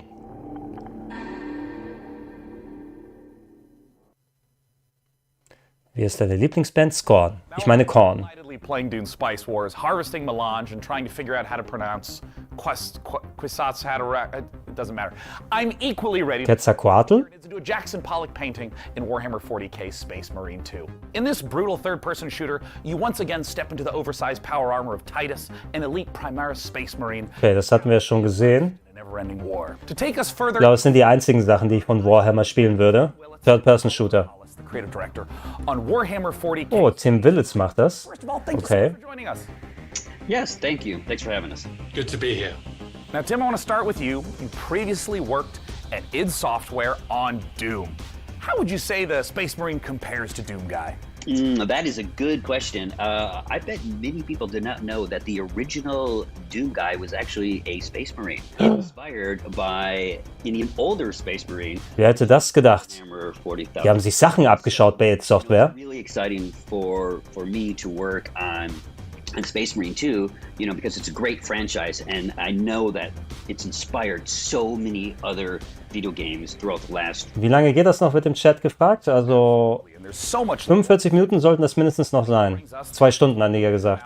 The new Space Marine that you're going to get to play, a Primaris Space Marine. Oliver, talk to us a little bit about Captain Titus and what makes this class of Space Marine different from the others in the universe. So the Space Marine is a brainchild of the Emperor, the kind of leader of this of humanity in the grim dark future. He saw the dangers that the universe presented, and he created a super soldier from his own DNA. And each of these different factions, these different chapters, have different genetic traits of the Emperor. But what makes the Primaris different is that a guy named Belisarius Cawl. Ja, der, natürlich. Went back, did some digging. Belisarius Cawl, habe ich mir schon gedacht. Enhance the qualities that a Space Marine has by installing new devices, new kind of Muss man eigentlich für Warhammer 40k, muss man wirklich so ein Brettspiel-Fan sein? Oder monsters capable of destroying. kann man sich da Bücher eher zu holen oder eine Serie gucken oder so? It's so exciting. It's so exciting that we now get to be in that. Weil es sieht nach so einem Universum aus, was mir Spaß machen könnte, aber ich bin ja kein Tabletop, kein Brettspieler oder so. What makes them such a compelling foe? In this particular game, the Tyranids are the main focus, and what makes them compelling. Habt ihr da was ihr empfehlen würdet? Extragalactic locust-like creatures. They've come in from goodness knows where. They spread like wildfire. They devour everything in their path, and they leave nothing in their wake. So one of the great things about the Tyranids is they come in the thousands. And our proprietary engine, the Saber Swarm engine, can deliver these epic battles. Now we will have thousands of Tyranids, and you will rip and tear through them all. I mean, that is so thrilling, because this is the sort of thing that older games couldn't even hope to do. And you're talking a little bit about combat. I know that some of the previous entries were more melee focused. What's the combat like in Space Marine 2? So the combat in Space Marine 2 is a mix of in-your-face melee combat along with some really cool over-the-top weapons. So, you know, Ja, viel mehr als diese bekannten Trailer werden sie wahrscheinlich nicht zeigen, ne? Marine game where it had a lot of this push-forward combat, which has inspired many other video games, but that never stop, never take cover combat is integral to Space Marine 2, along with, you know, these really cool, powerful weapons. So you're either tearing up enemies in front of you, or you're blowing them away from the back of the battlefield. It's the best of both worlds. I mean, that sounds so terrific. And I mean, I know you guys are huge fans of the 40K lore, so I'm curious, in working on this project, what's been the most fun seeing come together? I mean, what's Saber Interactive focusing on right now? Right at the beginning of the project, Tim and I went to the Warhammer Museum, which was an incredible experience. And you go around all these Warhammer Museum. Incredible miniatures that have been painted by these masters are arranged in these dioramas. You find yourself kind of crouching down and looking into the ranks of Space Marines that are facing Tyranids or Orcs or whatever. And something that Tim and I said at that moment was, we need to make this come alive. I don't want to look at this, I want to be inside this. I want to be gunning down Tyranids by the thousands. And so seeing that actually happen and come alive has been thrilling. Ja, kommen einige Tipps von euch zusammen. Chat wird ja zum Glück gespeichert, kann ich mir das nachher nochmal angucken. Even more so. Aber gerne packt mal ein paar Buchempfehlungen rein. Weapons, and you're faced with 1,000 Tyranids who all want to eat you alive, and you're just letting rip, and you can see shell casings bursting out of these massive weapons one after another. The sound, the gameplay, the way. Es wäre cool, wenn sie neues Gameplay gehabt hätten zu ihren Erklärungen jetzt hier. Wäre eigentlich ganz cool gewesen. Thank you so much, Tim and Oliver from Saber Interactive, for joining us. I can't wait. Warhammer 40K Space Marine 2 comes to PC, PS5, Xbox Series X and S soon. Now next, keine Switch. A few more surprises for you up the sleeves of our proverbial power armor. First, Replicant D6's homage to the golden days, or should I say, golden eyes of 90s console shooters, and an atmospheric Kommt das hier? on the red planet from Frontier. GoldenEye? Und nicht bei Xbox? Was ist hier los? GoldenEye? GoldenEye? GoldenEye? Nee, es ist inspiriert von GoldenEye, ne? What the fuck ist denn das? Okay.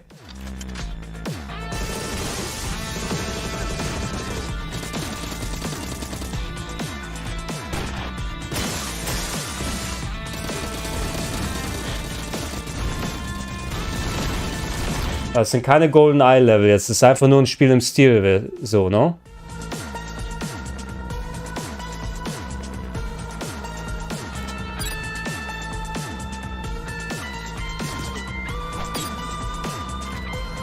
Okay, ist schon sehr, sehr GoldenEye, natürlich.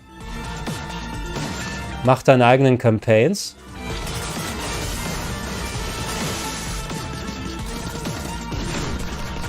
Okay, ist jetzt nicht ganz das GoldenEye Remake, was wir erhofft haben. Agent 64, Spice Never Die. Ist das nicht ein Album von den Spice Girls?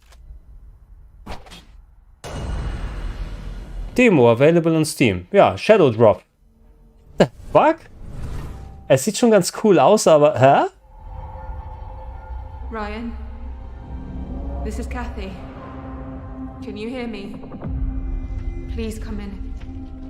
Oh, das haben wir schon gesehen, ne? Mission Opera has only one objective. Bring the Arks and their revolutionary technology back home. Here we go, Opera Team. The journey of 1,000 miles begins with a single... Vielleicht haben wir es auch nicht gesehen, aber es sieht so aus, als ob wir es gesehen haben. Bei so vielen... Sag mal, wie viele Space Games kommen denn noch?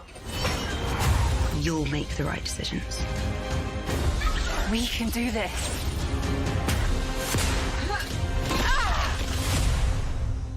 What do you expect to find on Mars? Deliver us Mars.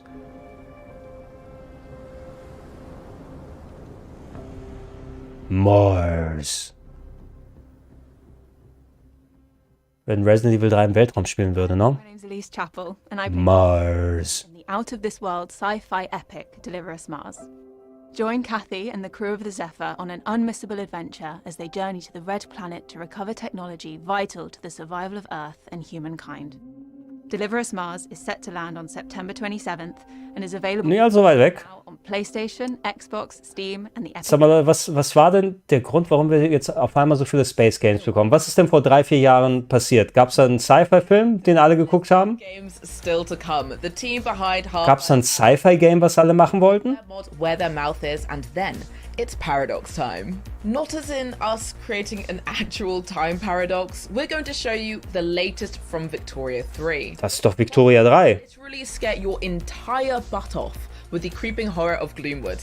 All this and more in just a moment. But first, a final pop quiz for all you Valorant, CSGO and... Also nochmal Werbung hier. Leute, schön, dass immer noch über 1800 Leute dabei sind im Livestream. Bestimmt einige bereits seit 19 Uhr bei der Xbox-PK. $500 Sehr, sehr schön, dass wir gemeinsam den Abend verbringen konnten. Ein bisschen was haben wir noch vor uns. Ich hoffe, ihr wolltet jetzt nicht zuhören bei der Razer-Werbung. Next, we're going to take a look at Stormgate, the highly anticipated real-time strategy game from Frost Giant. Then, our resident RTS addict is going to sit down with some of the game developers to ask the hard-hitting questions like, when can we play this already? Frost Giant Studios.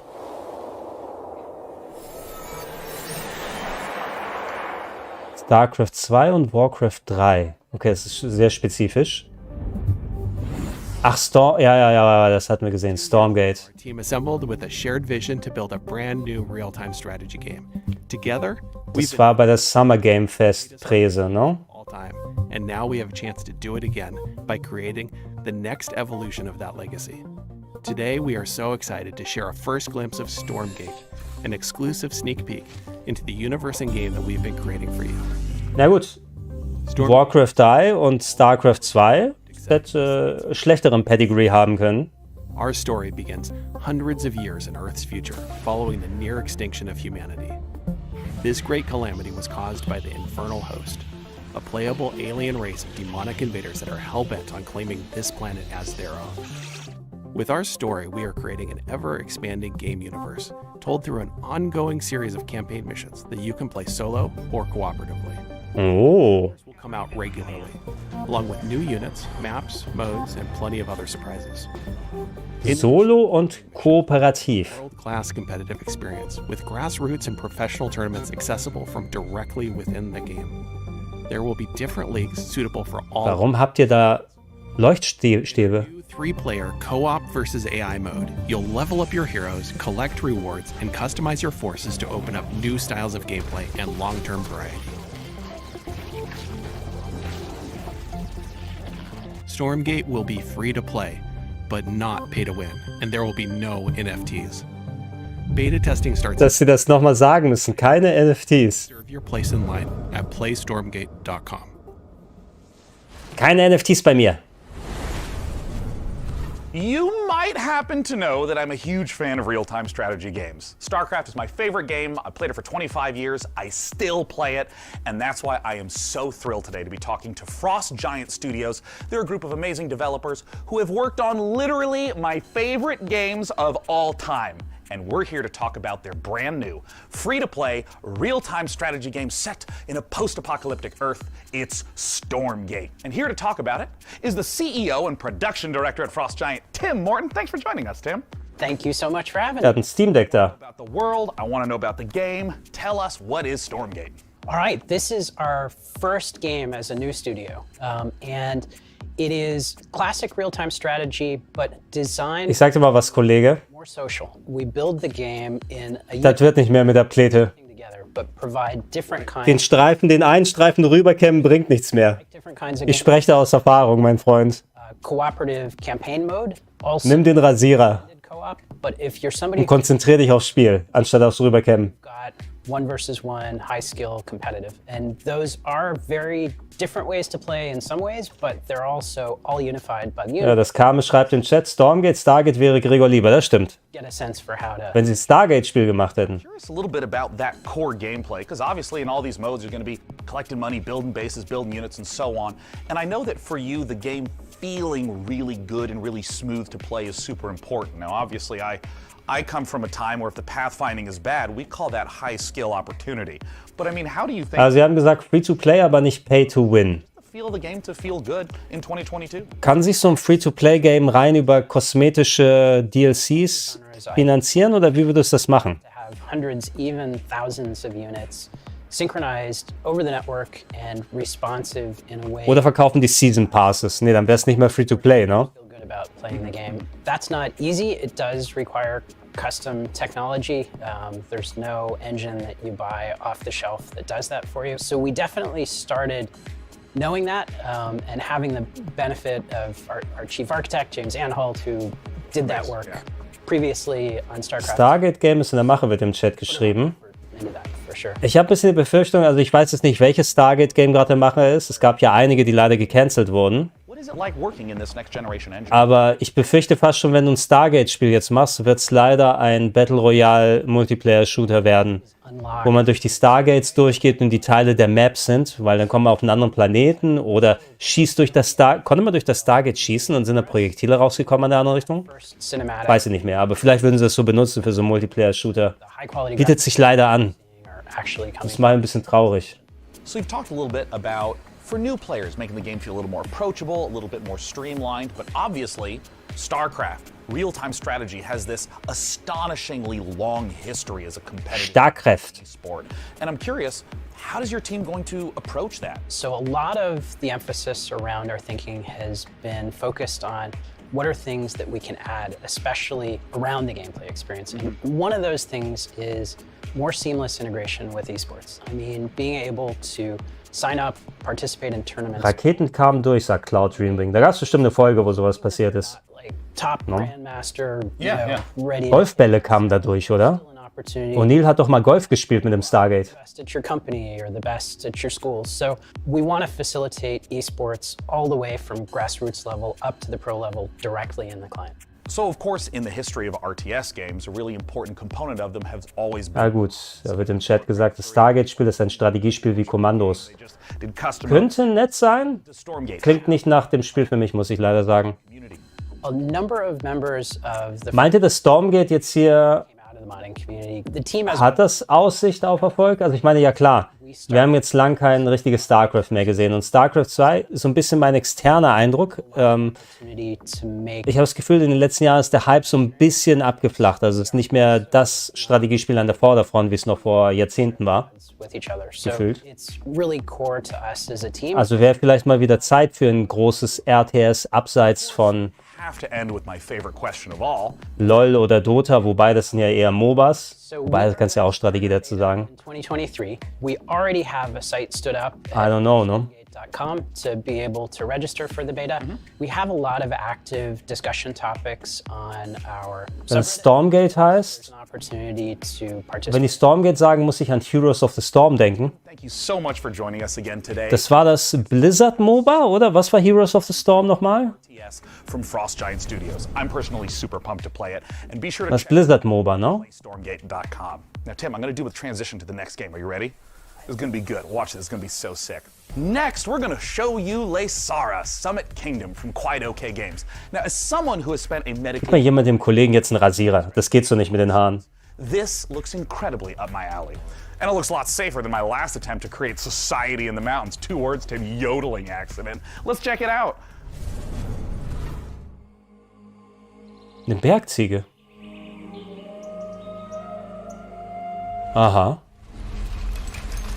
Oh nein, Lavini. Lesara Summit Kingdom. Also Aufbaustrategie und dann kommt die Lawine und macht ja alles kaputt.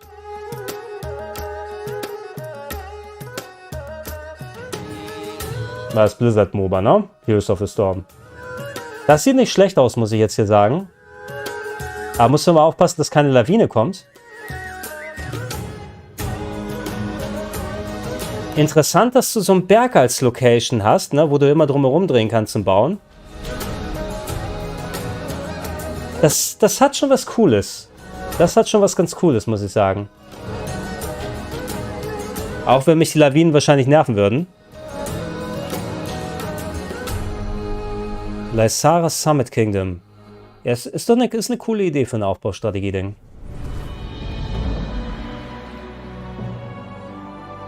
Eieiei. Basic McBasenstein.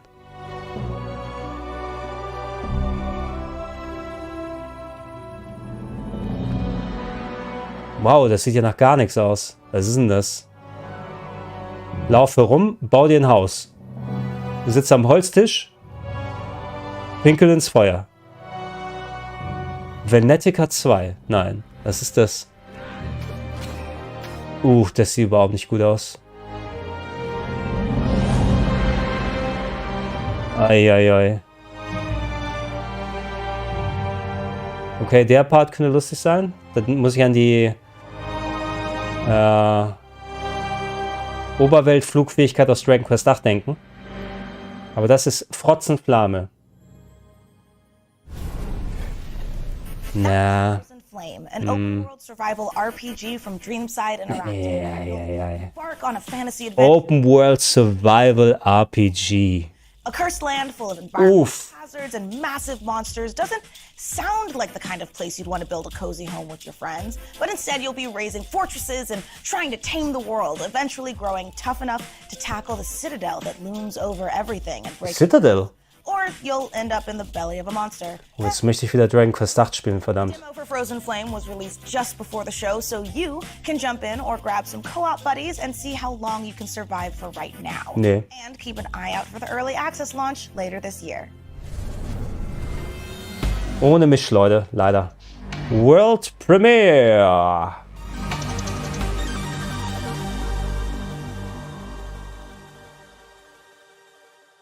World Premiere. If you could listen to the noise of history, then you would hear by the sounds of the Victorian age that the world changed forever. The roar of the engines, the bangs from new factories, and the cries in the streets calling out for revolution. Habt ihr noch mal ein Sci-Fi-Game vielleicht? Victoria 3, we simulate this era. 100 years starting in 1836 and put you in charge of a young society. Die 3 im Namen impliziert mir, dass es noch You will meet the people. Victoria 1 und 2 gab. And low, over cultures. Ist das was für euch?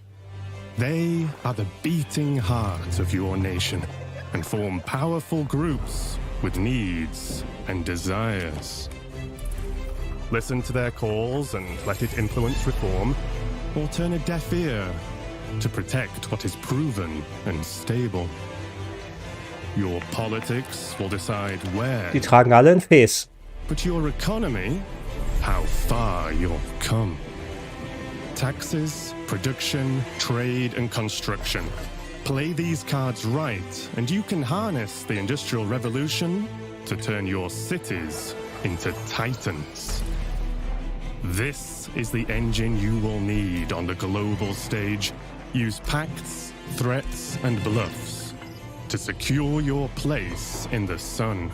Anything done by war can be achieved with diplomacy.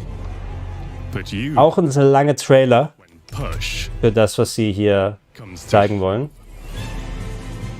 Guck mal, Nathan im Chat schreibt, es ist super komplex, zumindest der zweite Teil. Aber man sieht es ja, da sind ja sau viele Elemente jetzt hier mit bei. Da freut sich Nils, schreibt das Kam im Chat. Ja, das fühlt sich ein bisschen so nach einem Nils-Spiel auch an, ne? Wobei, mag es schon so aufwendig? Ich glaube, es wäre wahrscheinlich eher was für Dennis, oder? create your grand tomorrow.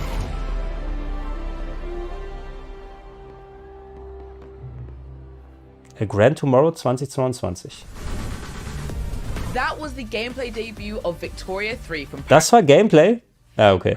strategy game coming later this year. And let us take this moment to let you know you can wish us Victoria 3 by visiting the PC Gaming Show event page on Steam, where you'll be able to find every game featured in today's show. Type pcgamer.com/wishlist into your browser to be taken straight to there. And now on with the show. So, mal was Japanisches.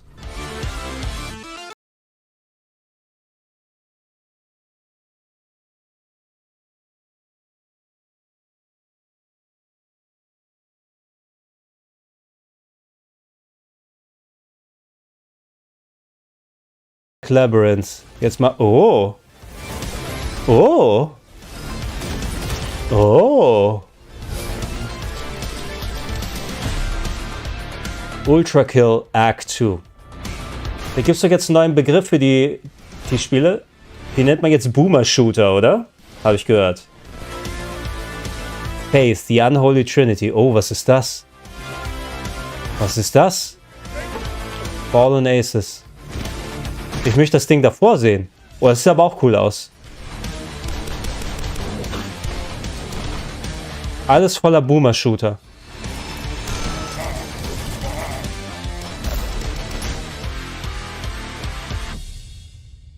Oder ist es jetzt ein Spiel? PC gamers, we're back again. Now, what you just saw was everything New Blood's got going on for 2022. A Medieval to Black Labyrinth, Ultra Kill Act 2, Faith, Fallen Aces, and a brand new update for Dusk that's bringing all new HD models and weapons that nobody asked for. So we're doing it anyway. Now, last year you might have noticed we teased a bunch of games here that we weren't ready to talk about just yet. And we're still not ready to talk about those games. But I want to let you know that yes, we're still working on a top-down shooter. Yes, we're still working on a Fallout-style RPG, my dream game. Oh. And yes, we're still working on a car combat game. But we're not ready to talk about those games just yet. Ja, über was kannst du denn reden? Du Safti. Is Gloomwood. Now, 2 years ago, y'all straight up forgot to show the Gloomwood trailer. Last year, you bumped me so Gabe Newell could talk about a bunch of demos or some shit. This year, PC Gamer, you promised we would get to show Gloomwood, so I don't want to hear any bullshit. If you're on a Steam Deck ad right now or some shit, I'm gonna... Steam Deck. Powerful, portable, PC gaming. PC Gamer, you see this puppy? I will drown this puppy. I will, if you don't let us show Gloomwood, I am going to drown this adorable... I would never do that. Hi, I love you. So yeah, we good? No. Can we show Gloomwood? Du hättest den Trailer 10-mal zeigen können, mein Freund. Well, all right. It's about time. Du hättest den Trailer 10-mal zeigen können.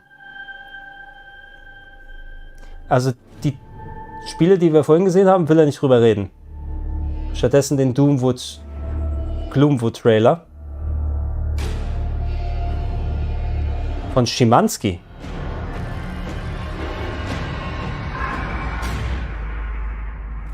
Hello, Doctor. I had hoped for us to meet at my estate. Noch ein Boomer-Shooter. I can guarantee your safe arrival. A promise few others here can make. The townsfolk are not fond of outsiders. Don't delay. Ich habe ja vor ein paar Monaten schon das Remaster von Power Slave Exhumed durchgespielt. Hat mir sehr viel Spaß gemacht wieder, aber es ist natürlich ein originaler alter Titel in der Art.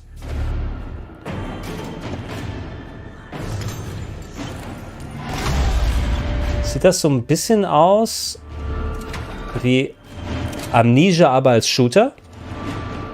Oder? Na, nee, nicht ganz Amnesia, ne? Wobei es vielleicht schon so ein bisschen in die Richtung. Amnesia ist natürlich ein komplett anderes Game, aber eben als Shooter umgesetzt.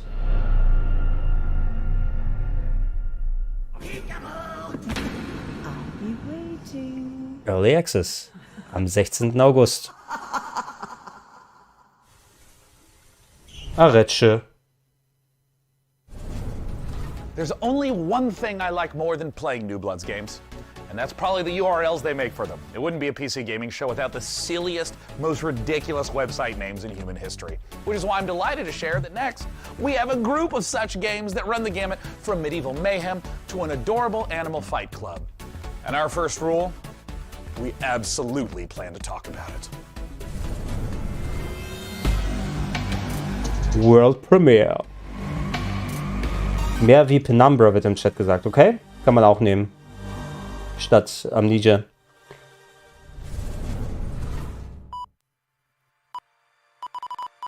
Noch ein Computer-Intro.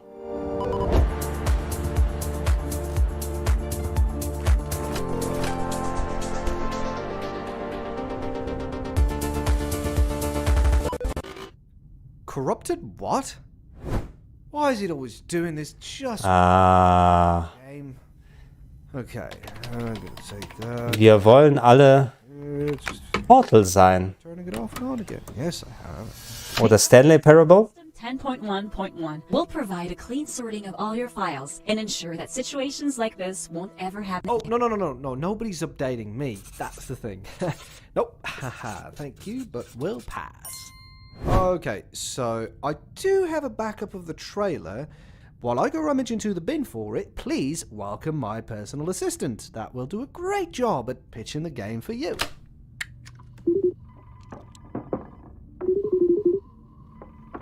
Talk about how cool I am in the story and how funny and witty. You know, just talk about me.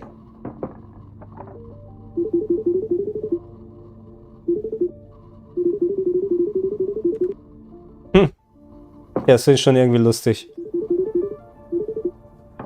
Found it. Ah, ladies and gentlemen, the trailer. Ja, okay, ich glaube, jetzt verstehe ich das Konzept. Idea to save the trailer backup in 14.4 pixels. Do we have any ants working for us?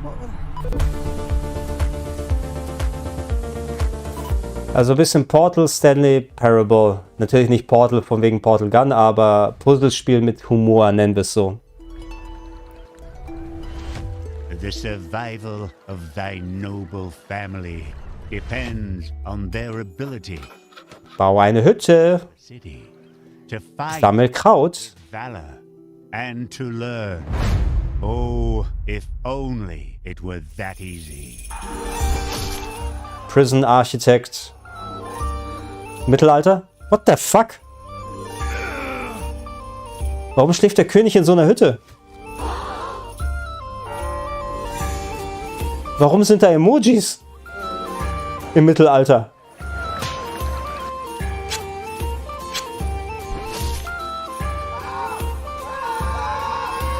Der brennt und schreit.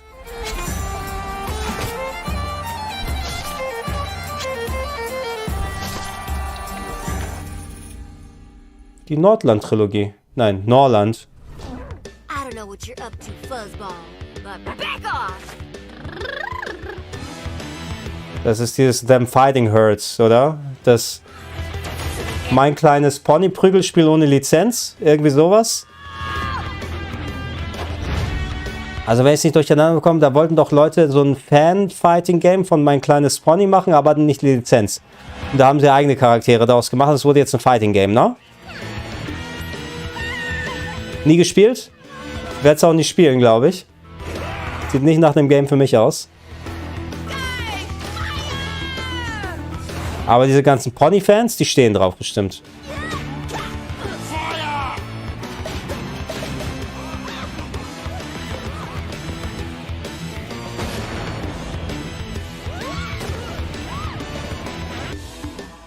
Yo, them's fighting hurts.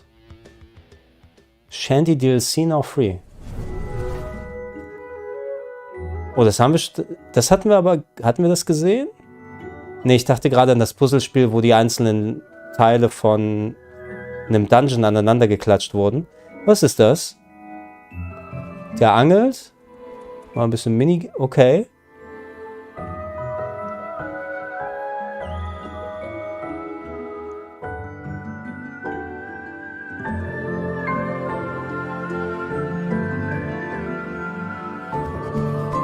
Aber das sieht eher nach Multiplayer aus, oder? Wenn du schon so viele Figuren hast.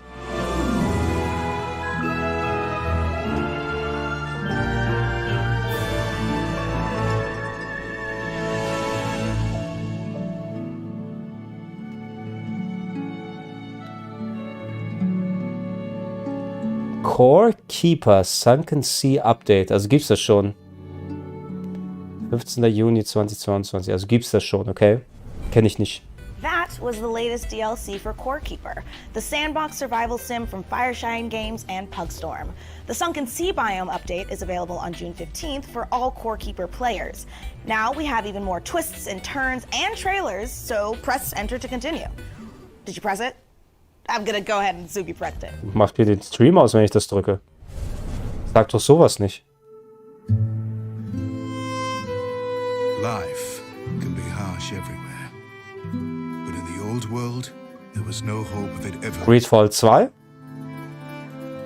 When our crops failed, the ruling class would still collect the same share, leaving our children to starve. And if we had any coin to our name, the taxman would appear, demanding it for the crown. The nobles hid behind the safety of their walls and did nothing when raiders pillaged the outskirts of the city. Autos. And so, some of us decided that it was time to leave. That we'd rather take our chances in the wilderness, seeking the promise of a new land, than starve to death in our homeland. Okay. The journey wasn't easy. We lost many along the way. This wild, unsettled land offers us the hope of a new start. Aber nichtssagend, wenn die das jetzt so in diesem Trailer-Stil, zeigt doch Gameplay. Zeigt doch einfach mal Gameplay, Leute. Das bringt doch gar keinem was.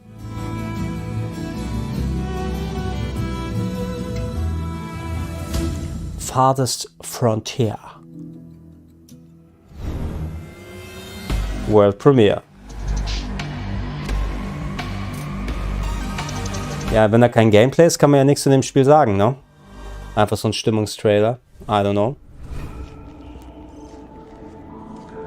Sci-Fi-Horror? Ein Astronaut. Eindeutig Sci-Fi. Von Leica Studio. Und Goblins Publishing. What is below is destined to be understood. Our life depends on the whims of the weather. Our life is tied to this earth. The water we harvest, the plants we grow, the air we filter. Any waste would be fatal to our survival. We must learn to live in harmony with this world. For too long we have walked Sehr Möbius vom Stil her. Ah, okay, jetzt sind wir mal Gameplay. So Möbius Aufbaustrategie. Netter Style.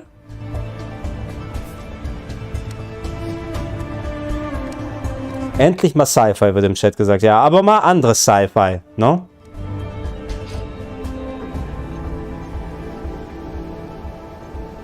To understand our world, we must explore it. Aber We must find the tablets. für die Sprecher haben sie jetzt nicht unbedingt Geld ausgegeben, oder? Das sind jetzt die Cousins vom Grafiker oder so. Build our city. To live happily. Die kurz mal ans Mikro durften. Synergy. Wishlist on Steam.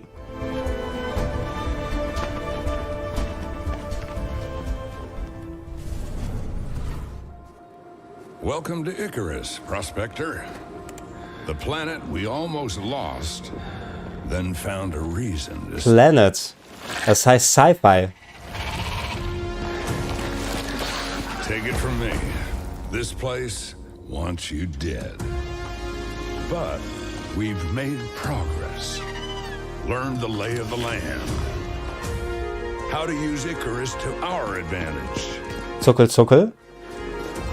Our friends at the UDA are offering up a slice, a whole new terrain. If you learn, build, and survive, maybe, just maybe. Oh, Survival, ey. Ich bin eh schon müde. Think you got what it takes?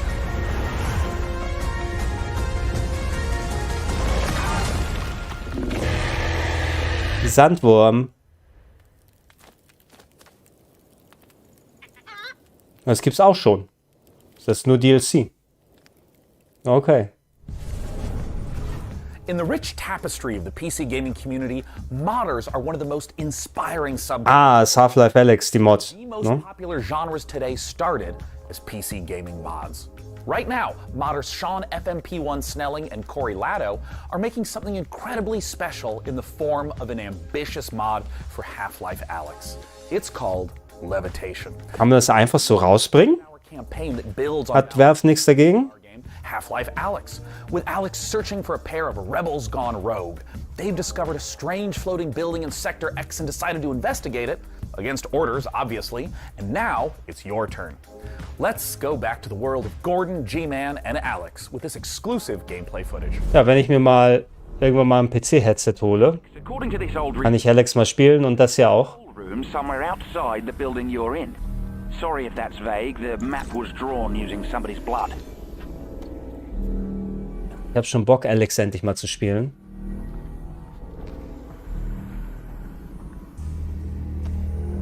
Anscheinend jetzt hier so ein bisschen so wie Black Mesa. Ja, wenn Valve schon nichts macht, dann machen wir mal ein bisschen was extra oder updaten wir.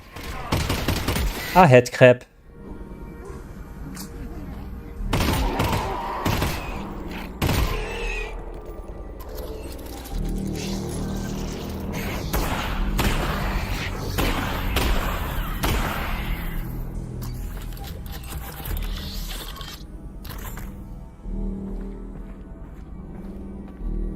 Aber so bewegst du dich doch nicht in einem VR-Spiel, oder? Mit so einer Kamera. Das geht so...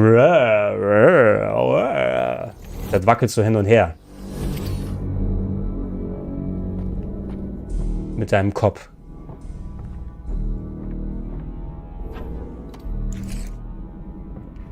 Oder gibt es dann auch Half-Life Alyx ohne VR-Unterstützung? Aus der Ego-Perspektive. Das gibt es bestimmt auch. Na, aber dann fehlt bestimmt was. Das sollte ich so nicht erleben, ne? Selbst wenn jemand das macht.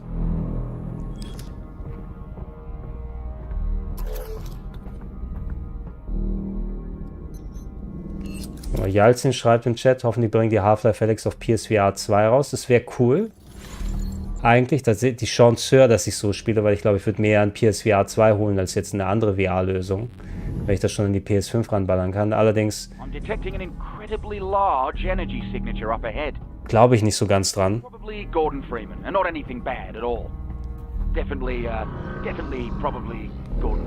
Weiß nicht, ob Valve das unbedingt auf die PS5 bringen würde. PC reicht doch schon. Das sind vor allem ja auch die Valve-Headsets. No? Okay, so the plan is to get to that control room and get Gordon. Oh boy. Das sehe ich doch, das ist doch der Mann mit der Anzug. Bla bla bla, Mr. Freeman. Das sehe ich doch.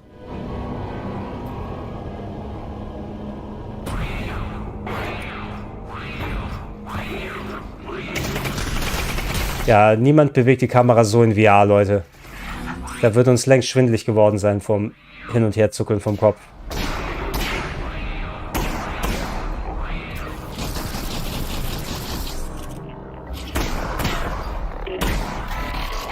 Sag mal, Leute, die ihr Half-Life Alyx schon gespielt habt, was ist jetzt anders an dieser Mod? Oder ist es einfach nur more of the same, mehr Content mit dieser Bonus-Story? Sieht da irgendwas signifikant anders aus? Als beim richtigen Half-Life Alyx?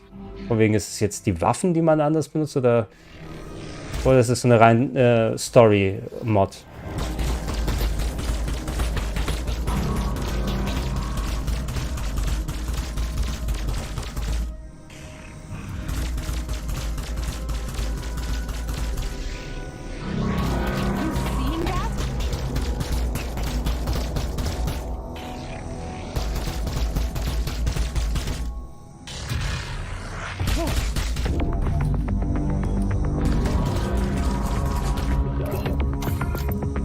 Auch ein sehr langer Trailer übrigens. Anders aussehen? Nein, sagt Gustav im Chat. Aber ja, Kare stimmt mir zu. Das ist zu cinematisch vom Movement. Das ist eben geactetes Spiel, ne? Also ich bin mir sicher, das ist alles In-Game-Engine, aber das sieht fast schon eher Tool-Assisted aus. Das hat niemand richtig in VR live hier gespielt, den Part. Das Einzige, was noch fehlt, sind diese Ubisoft-Kommentare von wegen Wait, I'm gonna hide behind the toilet. No, what is this? Past, I need cover. So diese In-Character-Scheiße. Das Einzige, was noch fehlt.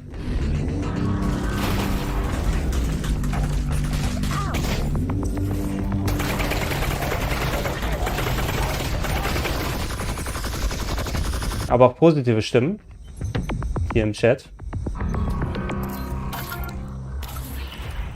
Also, ja, es sieht ja nicht schlecht aus, aber ich weiß nicht, wie viel ich davon natürlich dem originalen Half-Life Alyx zurechnen muss. Und welche Eigenleistung die Modder hier gebracht haben. Oh, nice. Wer versteckt denn das in der Toilette?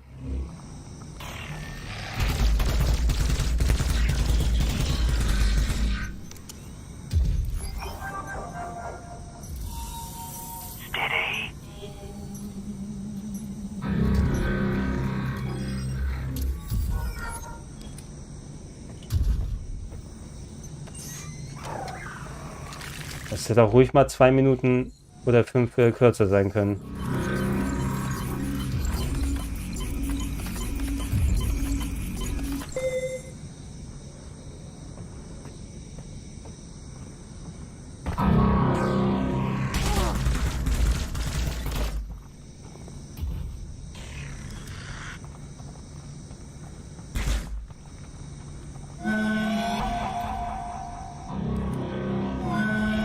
So kommst du wirklich auf deine 2 Stunden Konferenz, PK.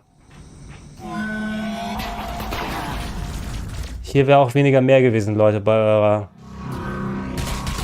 ESO.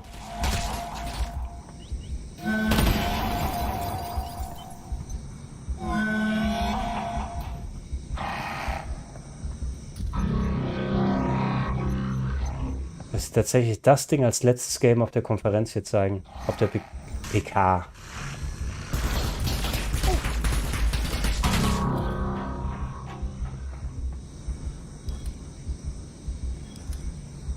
Schön, dass es Mods dafür gibt, aber will ich dem Spot einer Mod geben? Hätte ein anderes Spiel hingepasst?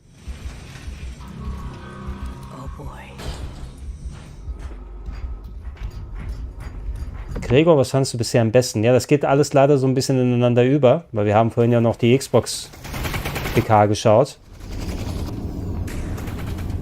Und ich bin schon ein bisschen mürbe im Kopf, weil ich schon recht müde bin. Well, folks, this is the end. Fantastisch. We've learned a lot today about ourselves, about computers. Also die war jetzt nicht schlecht. Die PC Gaming Show. Es ist eben viel so ein bisschen Kleinkram. Ich würde fast sagen, dieses, obwohl wir das Solstice schon gekannt haben, hat es mich am Anfang noch mal ein bisschen abgeholt. So von wegen so Anime, Souls-like, Action. Sieht eigentlich ganz cool aus. Zwischendurch dieses Persona 1-mäßige Ding. Das sah nett aus. Und bestimmt noch eine Handvoll andere Sachen. Das Stanislav Lem Sci-Fi Game. Auch wenn der Trailer da sehr lange war oder die Gameplay-Passage, die sie gezeigt haben. Ich glaube, das könnte ich ganz gut finden. Bye. Thank you for watching. This is the official PC Gaming Show 2022 pre-show. It's the live show before the recorded show. Go to the start. Tja, ich glaube, dann die Bloopers. Also da war ja der Content nicht so spannend, den die gemacht haben. Da brauchen wir noch die Bloopers sehen. Cult of the Lamp sah sehr interessant aus, schreibt Bob Todd. Ja, aber Cult of the Lamp ist, also da habe ich auch die Demo schon gespielt. Könnt ihr gerne auf dem Kanal hier sehen. Und es wurde ja schon vor einiger Zeit vorgestellt. Ich hole mal Viet dazu. Hallo Viet. Hey Gregor! Ah, bist du gerade auch voll gespannt aus der aus der PC Gaming Show raus? PC Gaming, ja genau. Ja, ich sag dir mal was, lass es kurz machen, weil ich bin komplett müde und mürbe und ich glaube, ich hätte auch nicht die Energie jetzt, da ist ja auch nicht so viel Ultraspannendes gewesen, um das alles zu besprechen. Was war so dein grundsätzlicher Eindruck von der PC Gaming Show? Sehr viel Werbung. Sehr viel Werbung. Ja. Bisschen zu viel Werbung. 2 Stunden, ich finde, okay, das ist cool, wenn du 2 Stunden lang auch geil ballern kannst, aber hier waren einfach unangenehme Anmoderation, viel Werbung.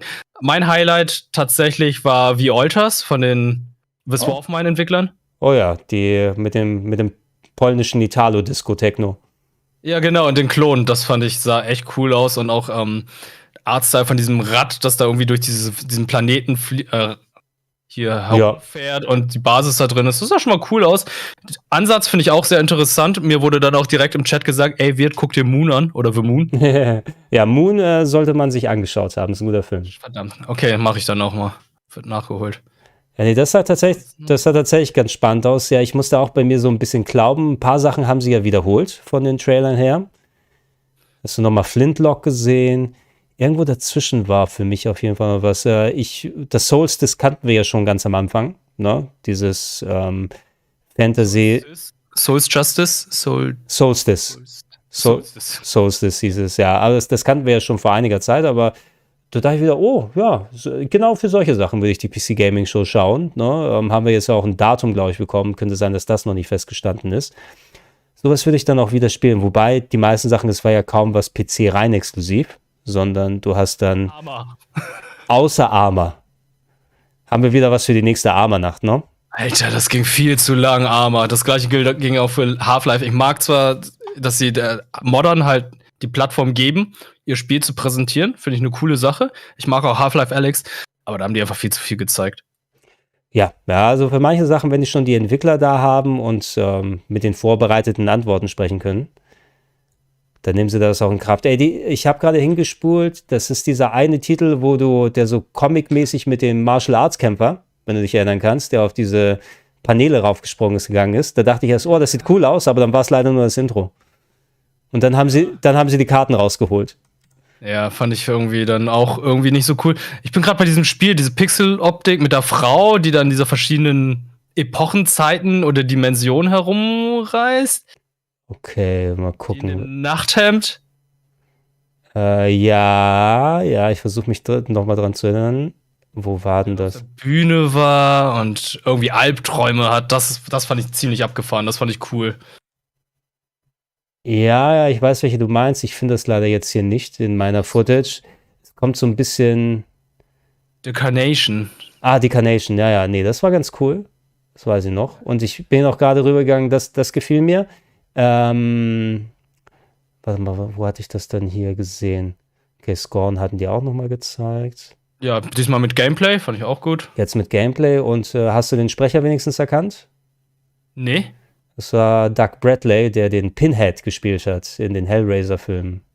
Nie geguckt. Ja, der ist mittlerweile auch 800 Jahre alt, glaube ich. Also den haben sie nicht mehr als Schauspieler da drin. Warren Spector und System Shock? Ja, sah cool aus. Der Chat hat hier schon geschrieben, da gab es anscheinend wohl so eine Demo vor vielen Jahren und da haben sie es nochmal rebootet oder was war da Phase? Genau. Ich kann mich daran erinnern, dass, jetzt kommt's, Dennis das Spiel mal bei Game Plus Daily gespielt hat. Game Plus Daily, ey. Das sind 6 Jahre her, Mann. Game Plus Daily. Ja, also solange es nicht bei New Game Plus war, ist alles gut, ne? Ist auch vor 6 Jahren gewesen. Ungefähr, ja. Da gab es bestimmt zwei gute Folgen, bin ich mir sicher. Ja. Definitiv. Also ich habe System Shock halt nie gespielt. Kenne natürlich so ein bisschen die Geschichte, beziehungsweise auch, was da ungefähr abgeht. Es kam 1994 raus, ich war 5, deswegen konnte ich es nie gespielt haben. Ja, damals habe ich keinen PC gehabt, also kann ich da auch zu den Originalen nicht viel sagen. Habe ich auch nicht wirklich die Gelegenheit gehabt, aber das Neue schaut cool aus. Ein bisschen, also ja, du merkst da, das ist halt vielleicht nicht das Starfield-Budget, ne? Aber ich glaube, das wird dann mehr so der Style ausmachen. Glaube ich auch. Mich hat's gewundert, dass Warren Spector auch direkt mitentwickelt. Klar, er hat an einem Urgame mitentwickelt, aber ich dachte, der wäre jetzt raus, nachdem er Epic Mickey gemacht hat. Du meinst jetzt, wo er mal richtig Hardcore-Horror-Games gemacht hat mit Epic Mickey? No. Das war sein letztes Spiel, oder? Epic Mickey 2, glaube ich, war das letzte. Gab ja eine Fortsetzung tatsächlich. Stimmt. Ja, bei Warren... Also Warren Spector hat meines Erachtens ja doch den perfekten Nick für solche Spiele. Ne? Der kann in solchen Games dann immer der War Inspector sein. Okay. Mhm. Okay. Was meinst du, war da ausgeblurrt an seiner Tür? Ne? Ein persönliches Bild vielleicht? Ja, also Warren steht da, aber die Fotos könnten das sein, die da ausgeblurrt sind. Ne? Oder vielleicht hat er da geschimpft. Fuck Warren stand da einfach. Wahrscheinlich. Oh, hier, das Cyberpunk-Café-Spiel fand ich auch sehr cool. Das sah auch ganz nett aus. Und dieses angeblich von Persona inspirierte isometrische Strategiespiel, ne, was diese Pixeloptik hatte. Das fand ich auch gut. Das sah eigentlich auch ganz nett aus. Ich frage mich, was das für Parts sind, wo man dann in so ein bisschen 3D rumgelaufen ist, aber es sieht eher aus wie Übergänge und dass der Rest wahrscheinlich so traditionell symmetrisch Strategie ist. Demon School war das, ne? Demon School, genau. Wir machen Persona ohne Lizenz. Oh, und die ganzen, die nennt man doch jetzt Boomer-Shooter, ne? Die Oldschool Shoot'em-Ups. Ah, Boomer-Shooter nennt man die? Okay. Ich glaube, Boomer-Shooter ist jetzt der offizielle Begriff. Da gab es ja diese Collage mit den mehreren Games zusammen. Von New Blood, genau. Genau. Auch eins recht interessant, das so ein bisschen optisch aussah wie 13 oder 13. Mhm. Ja. Wo waren die jetzt hier? Nur der Typ. Hier das James Bond, ne? Agent 64. Ja, genau. Genau. Ist es das, wo die ganzen Leute sagten, oder kommt ein neues Goldeneye oder so? Ne? Sehr witzig. Ja, es ist schon. Eindeutig einen alten Sean Connery hast du da. Ja, der Retro-Stil ist natürlich cool da und du merkst auch, die haben wie sich die Waffen verhalten und ballern, sind natürlich sehr stark inspiriert vom N64. Ich weiß bei solchen Dingern nicht, wie lange der Gag hält, ne? Ja. Leider ist das gesamte Spiel der Gag. Ja. Wenn es so ein Level ist, wo man sagt, oh ja, hier ist nochmal eine Hommage, ein bisschen wie an Wolfenstein 2, wo man die alten Wolfenstein-Level nochmal spielt, finde ich das cool. Aber als ganzes Spiel, ich weiß nicht, ob ich das brauche. Also ich habe zuletzt die geleakte Fassung vom GoldenEye Remaster für die Xbox gespielt. Das sollte ja auch mal vor vielen Jahren erscheinen, wo du das N64-Spiel mit aufgewerteter Xbox 360-Optik gespielt hast. Das hat tatsächlich immer noch Spaß gemacht. Ne? Also konnte ich auch bis zum Ende bringen. Und das hat so sein ganz eigenes Gefühl. Aber für mein Empfinden, ich bräuchte jetzt nicht so ein wir machen alles bewusst auf schlechte Texturen und so schaut das aus. Da freue ich mich mehr auf Timesplitters, muss ich sagen, weil das soll ja auch wieder zurückkommen. Und Timesplitters war ja essentiell GoldenEye mit besserer Grafik. War die gleichen Entwickler, ne? Genau. Ich hab mir zuletzt nochmal GoldenEye, Timesplitters 2 gab es im Angebot für die Series X, also im Store konnte man es kaufen, dass du die Xbox 1, die ganz alte Xbox-Version auf der Series X spielen kannst. Und es fühlt sich direkt wieder an wie GoldenEye, ne? Nur mit anderer Story und besserer Grafik. Ich habe es auch nie gespielt, weil es irgendwie zu einer Zeit kam, wo ich dann keine Konsole hatte. Aber nur wenn es kommt, ja, why not? Würde ich mal reinschauen, beziehungsweise wenn es auf der Xbox auf einer neuen Xbox-Konsolen ist, könnt ihr auch noch mal reinschauen. Ich sehe hier gerade noch Deliver Us Mars, fand ich auch interessant. Das war das eine Weltraumspiel, wo da am Ende die Schauspielerin zu sehen war. Actionlastiger als nicht das andere, wo der Walking Simulator, da meinte ein bisschen wie Firewatch war. Ja, das Walking Simulator, den gefiel mir besser. Vor allem Stanislav Lem Story, also basierend darauf, ist ein bekannter russischer Sci-Fi-Autor, wenn ich es nicht durcheinander bringe. Ich glaube, es müsste ein russischer Autor gewesen sein. Weil ich kenne noch den Solaris-Film, der basierte auch auf einer Geschichte von ihm aus den 70ern. Okay. Und gab es auch ein Remake mit George Clooney in den 2000ern, glaube ich. Und sowas könnte genau was für mich sein. Also das war auch leider viel zu lang, die Preso. Das würde ich lieber selbst erleben. Aber der Ansatz, sowas finde ich immer ganz gut. So ein bisschen verkopfte Sci-Fi. Dafür, dass wir wieder sehr viel Sci-Fi hatten, natürlich. Laia Sarah, Summit Kingdom, fand ich auch interessant, wo du halt so Anno-mäßig die ganze Stadt, Land auf den Berg gebaut hast. Ja, das war cool. Ja, Himalaya. Das war tatsächlich ganz nett. Und ich sehe hier gerade noch, um es mal abzuschließen von meiner Seite aus, dieses Stanley Parable Portal-artige Game aus dem Handy. No? Ja, genau. Was irgendwie die 4. Wand gebrochen hat mit einem Programm, das sich nicht updaten lassen wollte. Genau, das Handy will sich nicht updaten, aber es sollte anscheinend. Ich finde die Idee nicht schlecht. Mal gucken, wie puzzlemäßig das Game funktioniert dann, ne? Oder was ist das überhaupt für ein Charakter, den man steuert? Das ist ja jetzt nicht, ich bin ja nicht als Person in meinem Handy gefangen oder so, ne? Ja, das stimmt. Na, also was ist der Sinn dahinter? Ja, ansonsten ist hier noch das Spiel, was ein bisschen aussieht wie Rimworld im Mittelalter. Das fand ich so auch ziemlich interessant aus. Also ich weiß Rimworld nicht aus, aber ich fand es irgendwie sehr witzig. Ich weiß nicht mal, was Rimworld ist. Nein, doch, ich hab den Namen schon mal gehört, aber ich habe es noch nie gesehen, glaube ich. Ist auch so Wuseloptik, das, was Dennis die ganze Zeit spielt. Norland. Ja doch, da habe ich auch gesagt, es sieht nach was aus, was für Dennis ist, ja. Sind ja auch sehr viele dieser Mittelalterspiele mittlerweile. Du hast ja auch diesen Potion-Mixer gehabt. Ja, I want to buy a potion seller. Ja, genau, irgendwie sowas. Ach, schon interessante Sachen bei gewesen. Ja, ich sehe hier gerade auch noch dieses Aufbaustrategiespiel so im Möbius-Stil. Also der französische Zeichner, meine ich. Ja, das ist so Strategie, heißt es hier. Das sah eigentlich auch nicht unnett aus, muss ich sagen. Nur die Sprecher waren sehr, sehr unerfahren, nennen wir es mal so. Klang so aus, als ob der Cousin vom Grafiker da eingesprochen hat. Ja. Sah nicht unnett aus. Viets, ich sag dir mal danke. No? Ich sage dir auch danke. Schaust dir morgen die Capcom-Konferenz an?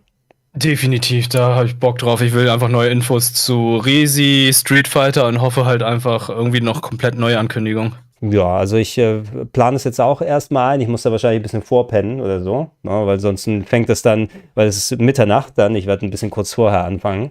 Hoffen wir, dass nicht das ultra lange geht, aber ich hoffe da auch, wie du, ein bisschen neu Resident Evil 4. Street Fighter 6 haben wir beide ja schon gespielt. Mhm.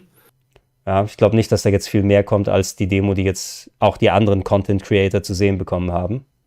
Ja, glaube ich auch. Ey, das wurde ja auf dem Summer Games Fest, also wenn man direkt vor Ort ist, konnte man es ja auch spielen. Das habe ich über geleakte Videos gesehen. Ja, das ist auch in Ordnung. Dann sage ich dir danke und viel Spaß noch mit deinem Reststream, ne? Alles klar, danke dir auch noch. Hab eine gute Nacht. Bis dann. Okay, bis dann. Tschüss. Klack, war falsch verbunden. Nein. Ja, aber danke nochmal an Viets, ne, dass er sich die Zeit genommen hat. Aber ihr merkt schon, also so, man könnte jetzt die Sachen nochmal im Detail besprechen.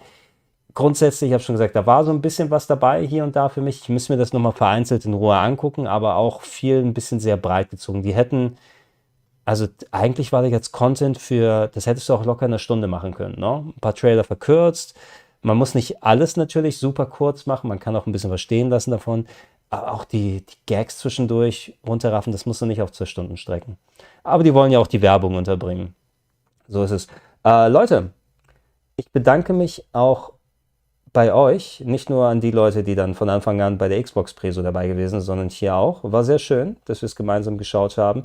Wie ihr gehört habt, morgen Abend gegen Mitternacht, also von Montag auf Dienstag, ist die Capcom-Präsentation. Wahrscheinlich mit Resident Evil 4, mit Street Fighter 6, mit Exoprimal, glaube ich, habe ich auch gehört, soll da wahrscheinlich mit dabei sein. Schreibt gerne, wenn ihr das als Video guckt, in die Comments mit rein, was so eure Highlights gewesen sind, ne? Und merkt euch gern vor, ich glaube, die Stream-Ankündigung habe ich auch schon gemacht, das müsst ihr direkt hier auf dem Kanal finden. Und ich sage mal auch ganz abschließend, bevor ich es dann beim letzten Mal, da war es auch ein bisschen knapp, um zu sagen, aber großer Dank an alle Leute, die mich dann hier zusätzlich nochmal supporten, so viel Gelegenheit. Für solche Sachen habe ich ja dann nicht so zu streamen zwischendurch hier, aber ich kann mir dann entsprechend die Zeit nehmen, um Videoproduktion zu machen und die anderen Geschichten. Dank eures Support nochmal extra, nicht nur durchs Anschauen der Videos und Hören der Podcasts und so weiter, sondern auch speziell über patreon.com/rpgheaven oder steadyhq.com/rpgheaven. Und wenn unter euch Leute dann sind, die es auch schon machen, dann ganz großer Dank. Na, dann hoffe ich mal, dass wir dann in Zukunft weiter gut aufgestellt sind, dass wir nicht nur zu solchen Messegelegenheiten solche Streams machen. Jetzt nochmal verstärkt, das ist interessant, aber vielleicht kommen wir nochmal dazu. Ich möchte endlich auch mal die Zeit jetzt bald wieder finden. Nochmal eine Zeit lang krank gewesen, dann kann ich jetzt wieder bald bei Rocket Beans TV Retro Club und die anderen Formate wieder weitermachen, dann kommen sie wieder zurück. Oder auch mal vielleicht mal ein schönes Let's Play, ein umfangreicheres für euch zu machen. Ja? Und dann nicht nur Reviews und Ersteindrücke und die typischen Sachen, die wir gerne so machen.